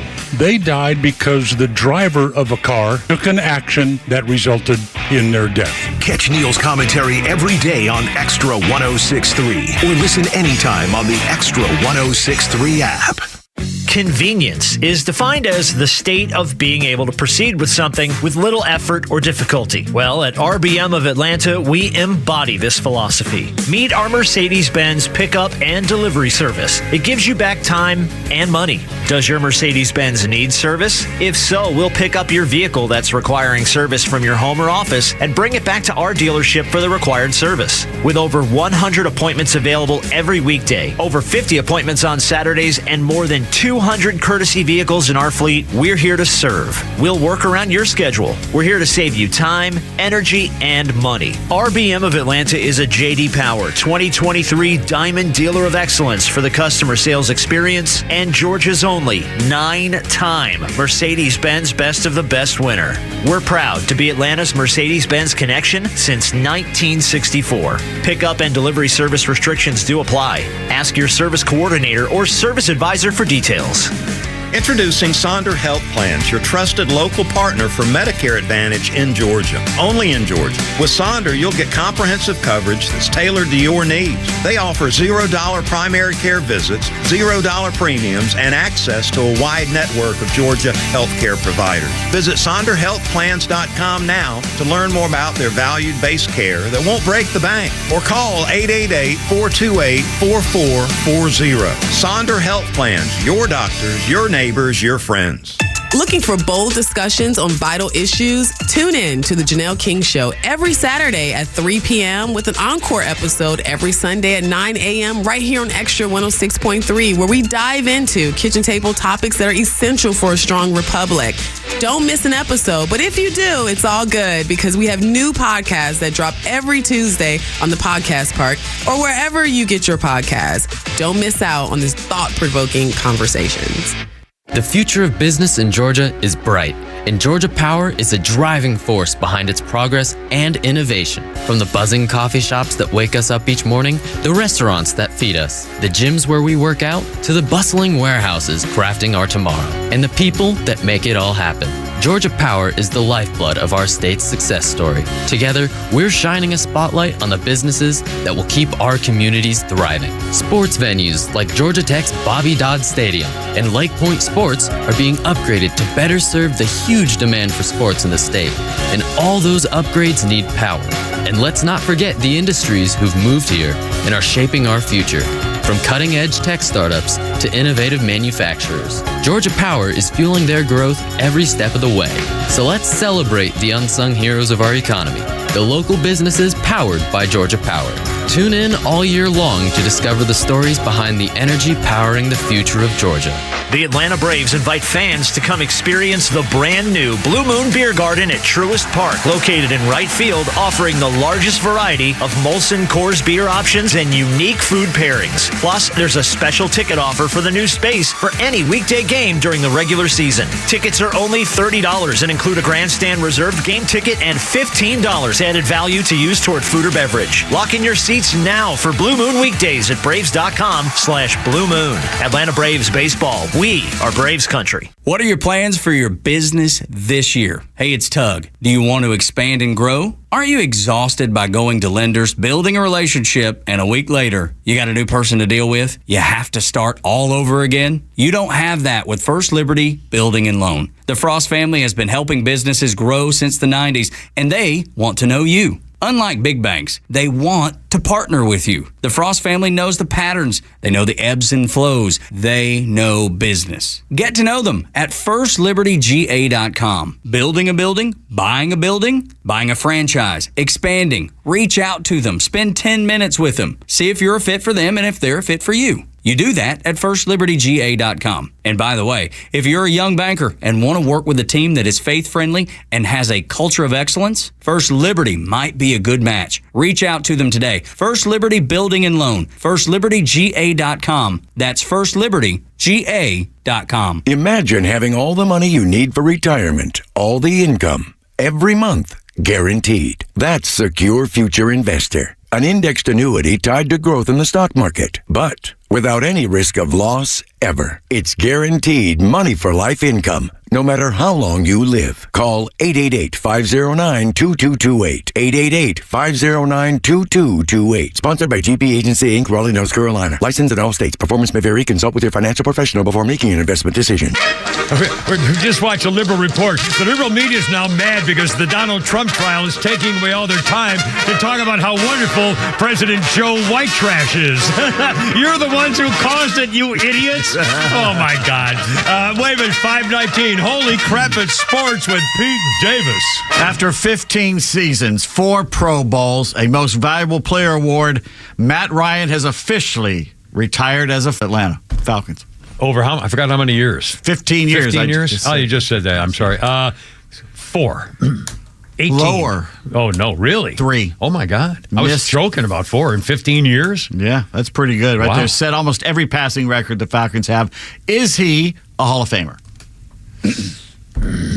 Probably not. Really? I don't know. Top I 10 don't in know. yards? Is he top 10 in touchdowns? Just for stats. Well, again, I guess I just don't know. Maybe. I frankly, I've always not thought of him as a Hall of Famer just because the Falcons aren't a Hall of Fame football team. And I think it's just the bias I have against this stupid franchise doing dumb things. If he had won that one Super Bowl. 23-3, come on, it's just, but again, if the stats do it, then put him in. I mean, frankly, everybody, they're all getting in now. They're all getting in. A baseball Hall of Fame, dear God. Well, baseball is a little more restrictive than NFL is. Yeah, but still, it's getting political. I don't know. He's a great guy, and I salute him, and I hope he's had a wonderful life the rest of his life. He'll get in. Yeah. I think he'll get in. He's not first ballot. No, he's not. But he'll get in there. I hope he does. Braves open up a series against the Marlins tonight in Truist Park. Look for yours truly. If you manage to spot me, you will receive a hearty handshake and a fare thee well. You know what I should have brought in? What did you? No, I did. If you had told me you were going to the game, no, I would have brought you in a Kimmer fan. My picture of my face on a fan that we gave to the Braves fans like 20 years ago. Come up and talk and to cover to wave their faces of the Kimmer Show fan club. I want people to like me, Kimmer. I don't want. Oh, I misunderstood. I want you to be left alone. Bryce Elder called up from Gwinnett to start for Atlanta. Lefty Carl Weathers for Miami. Scratch that. Carl Weathers. Carl's dead. It's Ryan Weathers, who is 2-1 with an ERA under 3. Carl's ERA is under everything these days. Darno, Duvall, and Fletcher, that law firm, is in the lineup tonight. So that's good news. Last night, the Braves jumped out to a 3-0 lead when Marcell Ozuna did this. 2-0, and he hits one high in the air towards deep right center. Spreading back to Veras, to the wall, and it ain't sticking around. It's a 3-run home run. Ozuna leading the demolition squad tonight with a 3-run bomb in the first inning. Ben Ingram. And it is 3-0 Braves on his 9th homer of the year. RBIs 25, 26, and 27. It's not even May yet. 680 the fan. But the Rangers came back and salvaged one game of the 3-game set at Truist Park. They won 6-4, ended the Bravos' 6-game winning streak. Ozuna leads Major League Baseball with 9 home runs and 27 RBIs. Wow. He joins Chipper Jones back in 98 and Dale Murphy in 85, the only Braves players to do these numbers in the team's first 20 games since RBIs became an official stat back in 1920. Unbelievable. Wow, good for him. Darius Vines was sent down to AAA after last night's loss. And Blooper, the Braves mascot, who is a great follow on Twitter, by the way, posted a pic from Saturday night's game claiming that hotter than Georgia asphalt British actress Florence Pugh was at the game, sucking down Miller Lights, wearing Braves gear, thoroughly enjoying Travis Darno's exploits. Yeah, well, bring her over. If this is true, they need to put out an alert in case she ever comes back so the rest of us have time to get there. Her pictures anywhere? She can act, and she's just dropped dead. What's her name again? Florence Pugh. Pugh, yes, that's right. Yeah. Anyway, Ozzy Albies could be back by Friday. They're saying. Wow. So that's lovely news. On this day, April 22nd, 1966, the Braves won their first game in Atlanta. They beat the Mets, of course, 8-4. And speaking of those Mets, Nate Meeker has put together a rather amusing take on being a Mets fan these days. Think your life can't get more depressing? Come to a New York Mets game. The team is only good when half the players are on cocaine. For $70, you can sit right behind home plate, and for an extra $10, you can get in it back. Tickets are so cheap here, you can buy a whole section for the price of a chai latte. Watching the Mets is like watching the movie Moneyball, but in reverse. The third-string catcher is currently selling hot dogs at the stands. Looking for a quiet place to lay low after a hit-and-run accident? Why not try the left field stands? The team is so injury-prone, even Mr. Met tore his ACL during the seventh-inning stretch. Originally, the stadium was just a billboard. Then they decided to add the baseball field. Fun fact, Goya owns 20% of the franchise. There's more people in line for Shake Shack than are actually watching the game. Love Chinese food and Italian desserts? Help yourself to the artery-clogging rainbow cookie egg roll. The planes fly so low here, the left field gate doubles as a terminal at LaGuardia Airport. And when you're leaving the game, you can buy back the tires that were stolen off your car. That tire dump across the street. Unbelievable. On this date, 2008, John Smoltz became the 16th pitcher to do what? John Smoltz to do what? The 16th pitcher to do opening day no-hitter. Opening day on April 22nd. First no-hitter of the year. He struck out 3,000 batters. Oh, in one game? That's unbelievable. It was incredible. But it was the Padres. So there you go. John Sterling retired after 36 years of calling Yankees games. So what do you think they gave him after that long and hard work? The Yankees win. They gave him an audio recording of his hideous call. A new Bentley, maybe? Sure. A Rolls or a Bentley. Trip around the world? Helicopter. Something special. Yeah. John Sterling, for all his decades of service. Oh, decades. Got a TV. A TV? Got an 83-inch TV. Well, that's a big one. Got the big one. So Yankees fans were quick to comment about that. I'll bet they were. On Twitter, the Yankees went to Best Buy for John Sterling's retirement gift, and their fans really think they're keeping Juan Soto? And they 100% forgot a gift and found this in a back room somewhere in the stadium. Somebody left it behind. It's like some George Costanza would do. Like, go get him a TV, go get him a present. Speaking of the Yankees, manager Aaron Boone thrown out of the game today against the A's for yelling at the home plate umpire. Except the camera was on Boone's face the entire time, and all he was doing was chewing his gum. Some fan in the stands behind the dugout did the dirty deed, and they have him on camera doing it. Unless Aaron Boone is the best ventriloquist ever. By the way, Yankees ended up getting shut out 2-0, so it was a bad day all around. Scotty Scheffler, officially the Thanos of golf. He's inevitable. Scheffler was running on emotional fumes fresh off that victory at Augusta National. It didn't matter. He didn't miss a shot. He gave little hope to those chasing him. He walked away from Harbor Town out in Hilton Head this morning with another victory, extending his dominance not seen since the peak years of Tiger back in 2007. Says, I didn't just show up here to have some sort of ceremony and have people tell me congrats. I came here with a purpose. Polished off a 3-under 68 for a 3-shot victory. Had a 5-shot lead with 3 holes to play when the darkness came and the storms and all that stuff. So, and the man's like a machine. It reminds me of Johnny Miller in the early 70s. He was just on fire. But Johnny got crowds because Johnny was extravagant. Yeah. He, showy blonde. He was a big personality. And, Scotty Scheffler is Pete Sampras. Yeah, and he's very religious and quiet. And the ratings are going down because of it. The Jets have finally traded quarterback Zach Wilson and a 7th-round pick to the Broncos for a 6th-round pick. Oh, man. Yeah, that's bad. And Roman Gabriel. Somewhere I got his football LA Rams? card. Yeah, the LA Rams. I got his card. The number 2 draft pick of the Rams back in '62 has passed away. Still holds the Rams record, 154 touchdown passes. Still has that record. Really? That's amazing. He's the first. Where was he from? Or he was his family, his heritage. I did not know this. He's Filipino American. Roman Gabriel. I did not know that either. Was the league MVP back in '69. He was 83 years old, died peacefully at home. He played at NC State, two-time Player of the Year in the ACC, College Football Hall of Famer back in '89.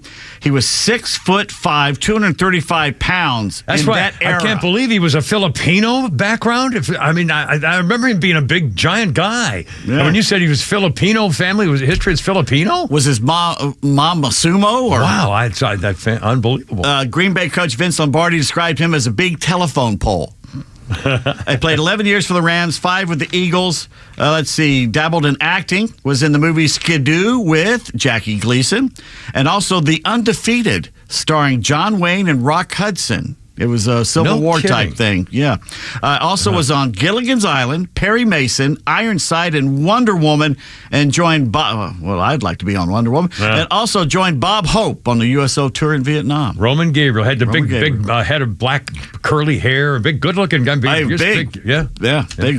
NBA playoffs are underway. No Atlanta Hawks were injured in the making of the NBA playoffs. No. The Thunder won Game 1 of their series with the Pelicans, but New Orleans player Larry Nance Jr. says his money is still on the Pelicans. I'm betting on the Pels. I'm not betting. No Johnson. I'm not betting. Sir. I'm not betting on anything. I don't own a betting app. None of that. The Paris Summer Games are getting closer, and NBC wants to spice the games up by hooking heart monitors onto the parents of the athletes as they compete. Oh, my God. Yeah. Well, I'd watch it. If they're going to show it on the screen, that'd be funny. We have a sneak preview of what it will sound like when the parents of gymnast Simone Biles quits on her team and country again, like she did 4 years ago. Man, you got it in for Simone Biles. She's a quitter. She's not a She's quitter. Great at what she is. She's a quitter. My God. That's just my opinion. Okay, it's time for Nate's joke. You ready? I'm ready for Nate's joke. Okay.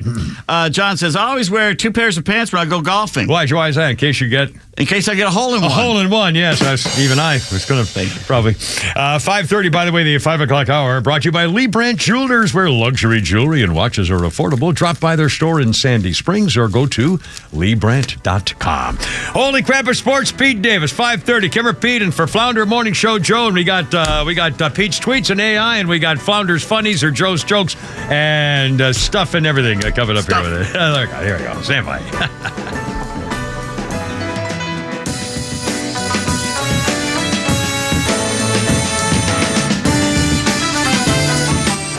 Stream Clay Travis and Buck Sexton, Glenn Beck, Fox News, and even NASCAR on Sundays. Anywhere on the XTRA 106.3 app. Download the app now and get 24/7 access to the live stream, the latest news, and everything you need to know about Atlanta's only conservative talk station.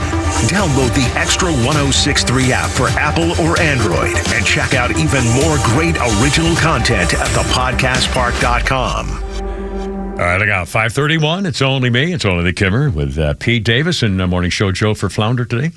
And Atlanta Safe House, our buddies Jeff and Mark. Man, if you don't know these guys, you will love doing business with them. And if you don't think you need a safe, you can take it from me. I'm a good example of a bad example. Yes, it's true, the Kimmer. I once lost my Social Security card because I kept it in my wallet. No. Put it in your safe.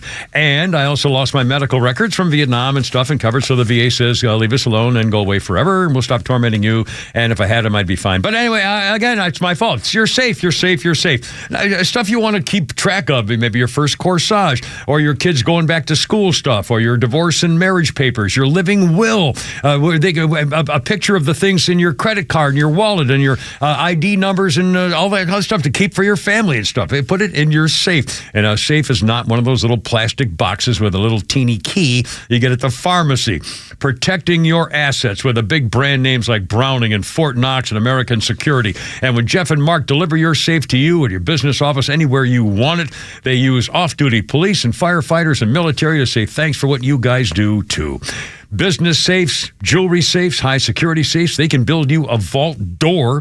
They can build you a family storm shelter.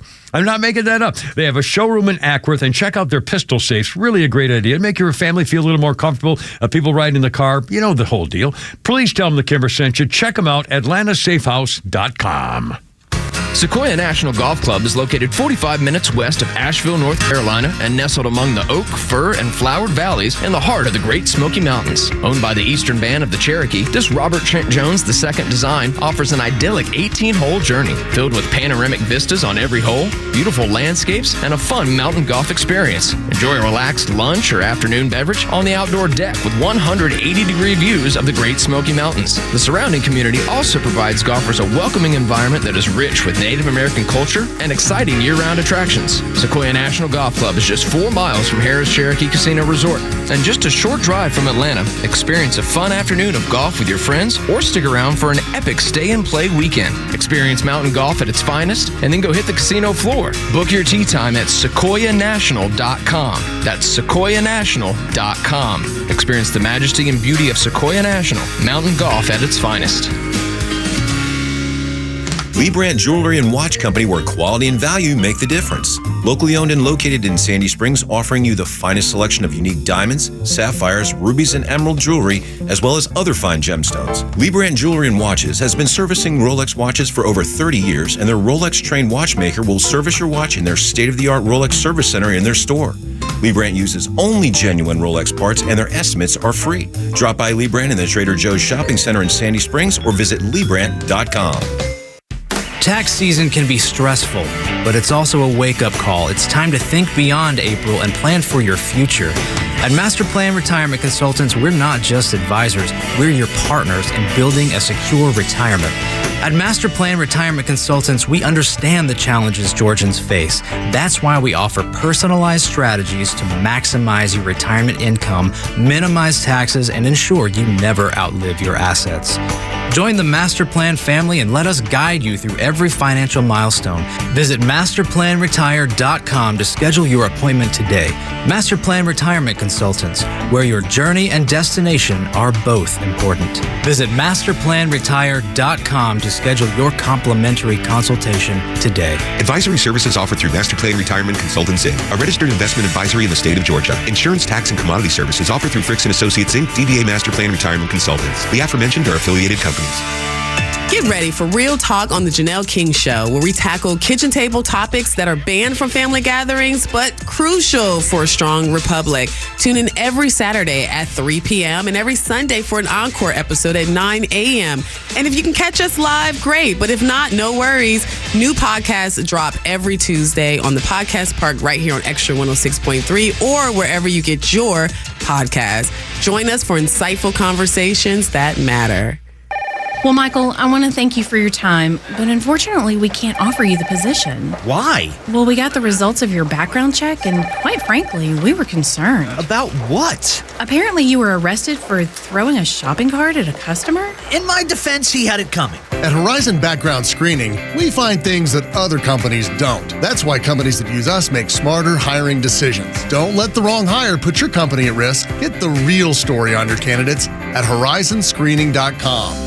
This is Dan Watkins with All Four Seasons. We've always been Atlanta's best at installing and servicing garage and entry doors, but you would be surprised at how many windows we've installed as well. So we're proud to announce a new division, All Four Seasons Windows. We now have the ability to make sure every opening in your house is safe, energy efficient, and looks darn good. So give us a call today to schedule your free sales consultation. Find out how you can decrease your energy bills and increase the beauty and value of your home with All Four Seasons garage, entry doors, and windows.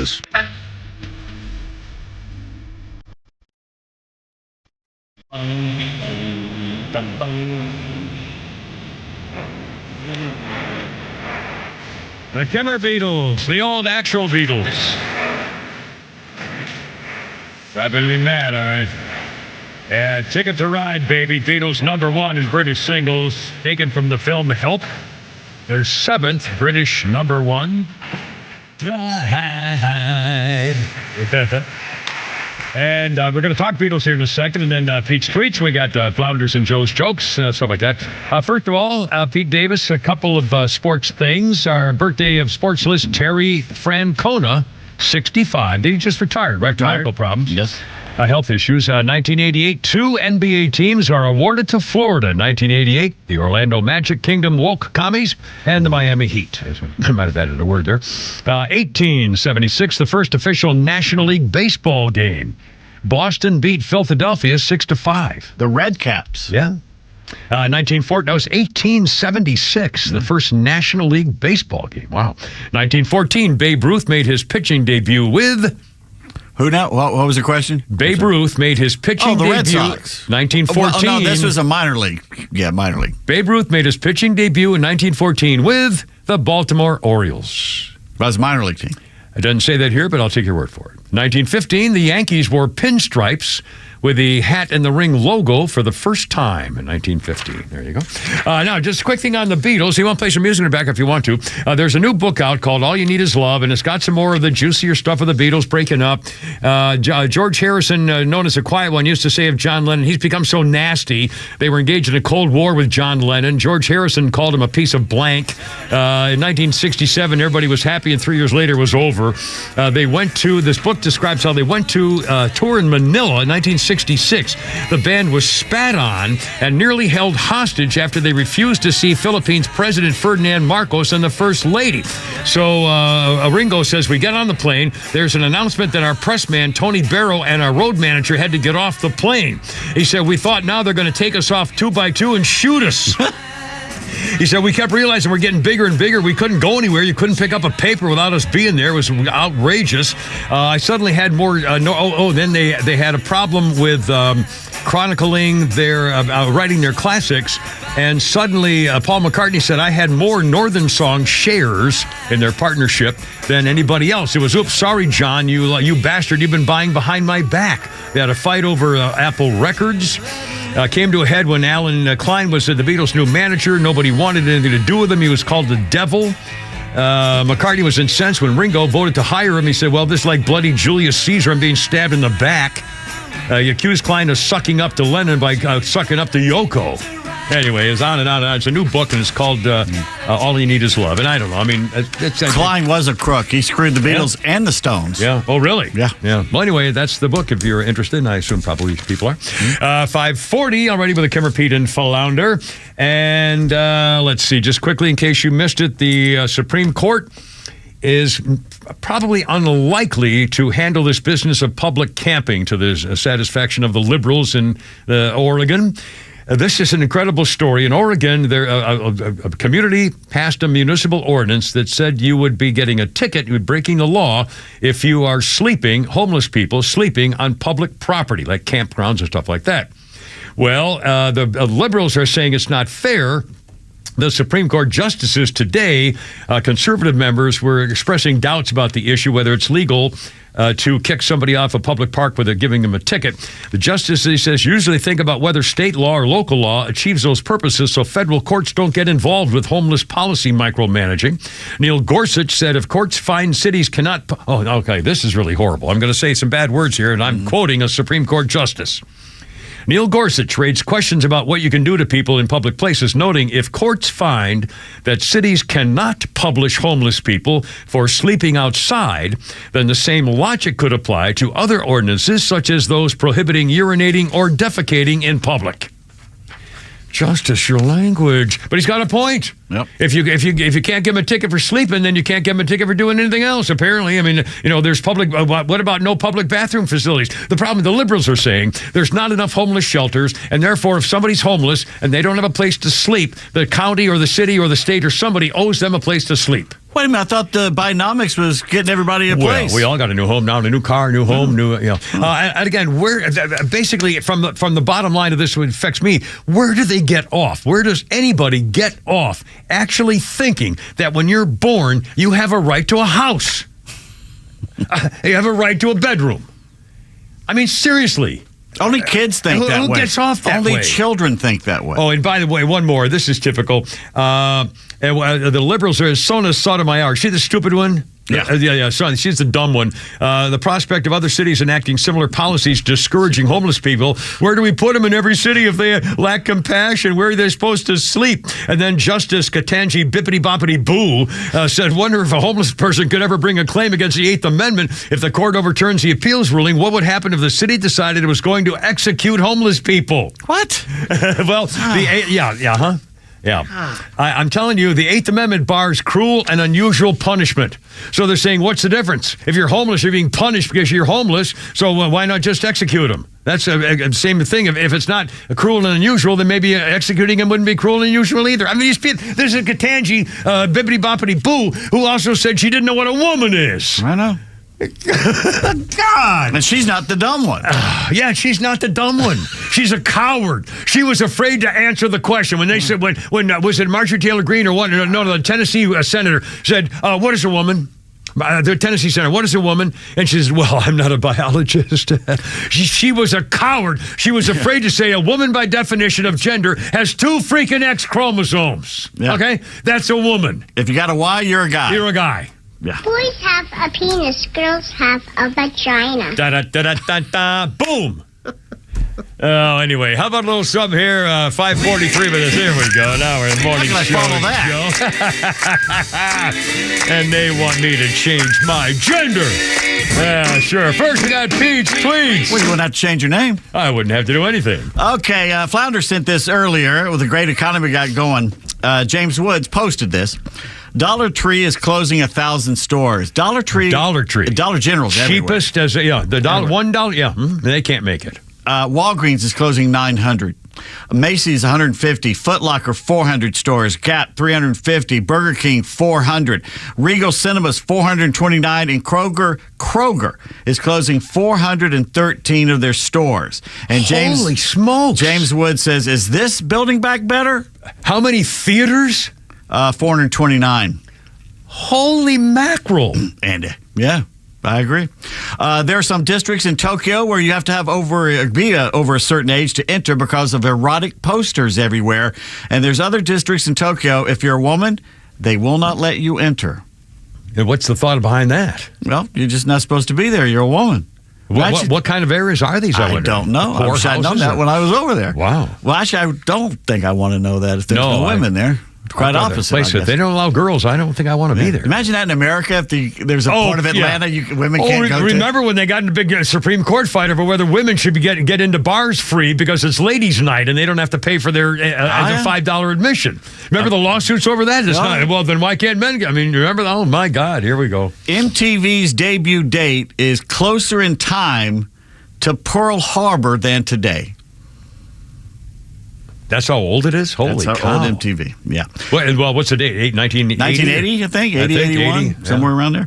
And Martha Quinn was one of the little hotties there. And her first song was Radio Killed a Music Star or whatever. From the Buggles. Yeah. Do you like Dr. Pepper? I have. I don't. It's a little too medicine-y for me. Do you like Oreos? I do like Oreo. I like the vanilla Oreos double stuff. How about Dr. Pepper flavored Oreos? Possible. You get that by dipping the Oreo into the Dr. Pepper. Actually, that's you know what's great? What? Dipping an Oreo into cherry Kool-Aid or something like. It comes out as a cherry. Why don't they make cherry flavored things anymore? You used to be able to get cherry popsicles and cherry ice. You can get cherry vanilla, but you can't get cherry flavored stuff. Got to know the right guy. I got a guy. I'll hook seriously. You up. Yeah, I'll hook you Try up. finding cherry soda or cherry soft drink, cherry wine. Juice. Get your cheer wine. We'll try. All right. Pluto hasn't made a full orbit around the sun since it was discovered back in 1930. To which some smartass wrote, "Well, I wouldn't finish my job if I got fired either." There's Pete's tweets. Oh, my goodness. All right, 5:46 with Kimmer, Pete, and Joe for Flounder. And we got so much more, including Flounder's Funny and Joe's Jokes. Right here on 106.3. Look out.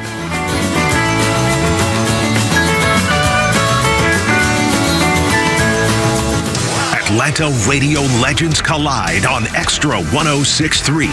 The legend Neil Boortz is live every week with Atlanta legend The Kimmer. Because when you get these two guys together, who knows where we'll end up? I am shocked. Well, not that shocked. The Kimmer is live on your drive home every weekday afternoon from 3 to 6. And now Neil Boortz joins this show every week. And if you miss it, catch up anytime on the XTRA 106.3 app. Hey, Dad, can I ask you something? Sure. How do you know when you're in love? Well, can't stop thinking about him. Your heart races sometimes, and you just want to be with him every moment of the day. Dad, I think I'm in love then. Got a picture? Yeah. Oh, yep. I remember my first Subaru, too. There are so many reasons to love a new Subaru. From Subaru of Gwinnett, like standard symmetrical all-wheel drive on most models, top-rated gas mileage, and technology and safety that will give you the warm and fuzzies. Like the 2024 Subaru Crosstrek, with 182 horsepower and up to 120 cubic feet of interior space. Or the 2024 Subaru Outback, built to take you off the beaten path with up to 9.5 inches of ground clearance. Add in their amazing staff and incredible service department, and you'll understand why love is what makes a Subaru a Subaru. But the only way to know it's the one is to come in for a test drive. Subaru of Gwinnett, Satellite Boulevard in Duluth, or start shopping online at SubaruofGwinnett.com. Do you know that most people describe remodeling as stressful? Does that sound like your experience? Hi, this is Candace from Excavations, and have I got a tip for you. With Excavations as your partner, you'll get a completely different remodeling experience. How? Well, besides covering the very basics like showing up on time, cleaning up your property each day, not smashing your flowers or bushes, and not pressuring you to buy today because this huge deal expires tonight. We also cover the big things like a written project schedule so you know when workers are coming and when they're not. A fixed price quote so you're guaranteed that what you pay is exactly what you committed to up front. And a design of what your home will look like so you're not left guessing if you're even going to like the finished product. Discover what stress-free remodeling looks like and schedule your free quote today at exovations.com. That's EXOVATIONS.com. Returning to Metro Atlanta, April 26th to the 28th, the Mitsubishi Electric Classic, presented by Venture, is Georgia's only PGA Tour Champions event. Enjoy local craft brews and scenic views of the par 3 11th hole and an exciting atmosphere at the Perch. Pick your favorite hole to watch along the ropes or find public seating throughout the course. Children 15 and under receive complimentary tickets with purchase by an adult. Join the party at TPC Sugarloaf in Duluth, Georgia. Tickets available at MitsubishiElectricClassic.com/tickets. Hey sandwich lovers, today's your lucky day. There's a whole new way to roll for lunch or dinner delight with Nucky's Hoagies in the Roswell Corners Shopping Center. Now open. Nucky's Hoagies in Roswell is family owned and operated by the Sub-Sisters, Stacy and Shannon, whose love language is food and Nucky's Hoagies, their passion. When you bite into a Nucky's Hoagie, you'll taste the difference. The softest hoagie rolls ever, along with hunger-quenching sandwich combinations. Make Nucky's Hoagies in Roswell on Woodstock Road your new favorite spot for lunch or dinner. Hey, it's Front Office Los. Let's talk about Howard Brothers and Toro mowers. With roots dating back to 1914, Toro was built on a tradition of quality, long-lasting products. Toro takes the same technology that pro contractors rely on and design them into every product they build. They're not just reliable, they're comfortable and give you the beautiful lawn that you want in less time. Visit Howard Brothers Power Equipment today to find your next zero-turn mower from Toro. The grass is always greener when you take care of it with Toro and Howard Brothers. Get ready for unfiltered conversations on the Janelle King Show, where we tackle the topics that you won't hear at your family gatherings, but they're absolutely crucial for a strong republic. Don't miss us live every Saturday at 3 p.m. and every Sunday at 9 a.m. right here on XTRA 106.3. But if you can't tune in, that's okay. You can catch new episodes every Tuesday on the Podcast Park or wherever you prefer to get your podcasts. Join us for these discussions, and I can't wait to meet you there. I enjoy a good night's sleep, and I like to breathe while I'm sleeping. My wife appreciates that, too. That's why I wear a CPAP. You want the right machine. You want expert advice. You want all the supplies that go with it. You get it all at CPAPs, etc. in Alpharetta. Machines, masks, tubing, filters, cleaning supplies, all of it, and they ship nationwide. Walk-ins, by the way, are welcome. CPAPs, etc. Alpharetta, CPAPSETC.com. There we go. The Stones. I see a red door and I want it painted black. That was 1964. The president of the National Federation of Hairdressers offered a free haircut to the next #1 group in the British pop charts. He said the Rolling Stones are the worst. One of them looks as if he's got a feather duster on his head. Excuse me. Again, 1964. I'm telling you, that's what parents were thinking about the Stones, particularly the Stones. And even the Beatles, just hair their collars was too shaggy. I mean, there's a whole... I mean, think of the changes in our culture between that whole basic middle-of-the-road, basic modern American family of the early 60s and any time after. I mean, it's just... I blame the war. It changed everything. Vietnam, well, that's the first time that sons and daughters, particularly sons, even would turn on their parents, where they got whatever made them powerful enough to say no, I'm going to fight you. And boy, the families were split. I mean, it was brutal. I mean, I lived through. I mean, oh man, that was a tough time. A couple of birthdays. Jeffrey Dean Morgan, the actor, 58, Walking Dead and the Dead City spinoff. Byron Allen's a comic. He's 63. And let's see. Sad news this day, 2004. Pat Tillman was killed by friendly fire in Afghanistan. He's the NFL player who enlisted right after September 11th because it was the right thing to do. Also on this day, 1976, Barbara Walters became the first female news anchor on network television. Harry Reasoner hated her. They came to him and said, "You're getting a girl coach." He said, "I hate it. I don't like her. She's bad. It's going to be horrible for the media." He tried to ruin her career. He was posting public comments about it. It was brutal. Years later, Barbara Walters said she really held no hard feelings because Harry was going through hell at the time, a lot of home family stuff, and she didn't really hold it against him, to her credit. However, two of my greatest memories, we played earlier today, Sherry O'Terry from Saturday Night Live. It's just one of the funniest bits ever doing Barbara Walters stuff. And the other one that I remember, and the girl I interviewed and my wife made a cake for, Gilda Radner, when she came into my studio in the mid-'70s, and Gilda Radner used to do a little Barbara Walters herself. Hello, I'm Barbara Wawa, and welcome to Barbara Wawa at Watch. We are indeed lucky to have as our guest tonight the greatly respected and world-renowned creator of shuttle diplomacy. Sometimes controversial, but to my mind, a really regular guy. Secretary of State, Dr. Henry Kissinger. You once said that power is the greatest aphrodisiac. What exactly do you mean by this? Well, I've ever started a nuclear warhead. Once, when I was working on a white paper report on nuclear proliferation. Dr. Kissinger, in a previous interview with the Italian Barbara Wawa, Oriana Falaci, or whatever her name is, you referred to yourself as a gunswinger, sort of a Lone Ranger of foreign policy. A Lone Ranger. No. Yeah, that's fine. That's enough. That's enough. Anyway, Saturday Night Live. And she was so sweet. She came into the studio, and of all the whole crew did, Saturday Night Live crew in 74 or 5 or whatever it was. And my wife had made her a cake because it was her birthday. We knew it was when she came in. And my wife, my starter wife who did love me, actually made her a cake, and it was really a sweet time. 5:55. God, I can't believe it. How about this? Tybee Island. Holy smokes. It's not Black Nick or Freak Nick. It's called the Orange Crush. I'm not sure why. But Tybee Island's got these party seekers, Orange Crush Festival, videos of wild brawls, women throwing haymakers, ripping off hair extensions, taking their tops off on the pier, fighting and struggling. Let's see, people are screaming and yelling, having great times. The litter scattered along the beach, women twerking, and all the garbage is going into the ocean. Yeah. It's just a total mess at Tybee Island. You could walk on the beach because all the trash. Yeah.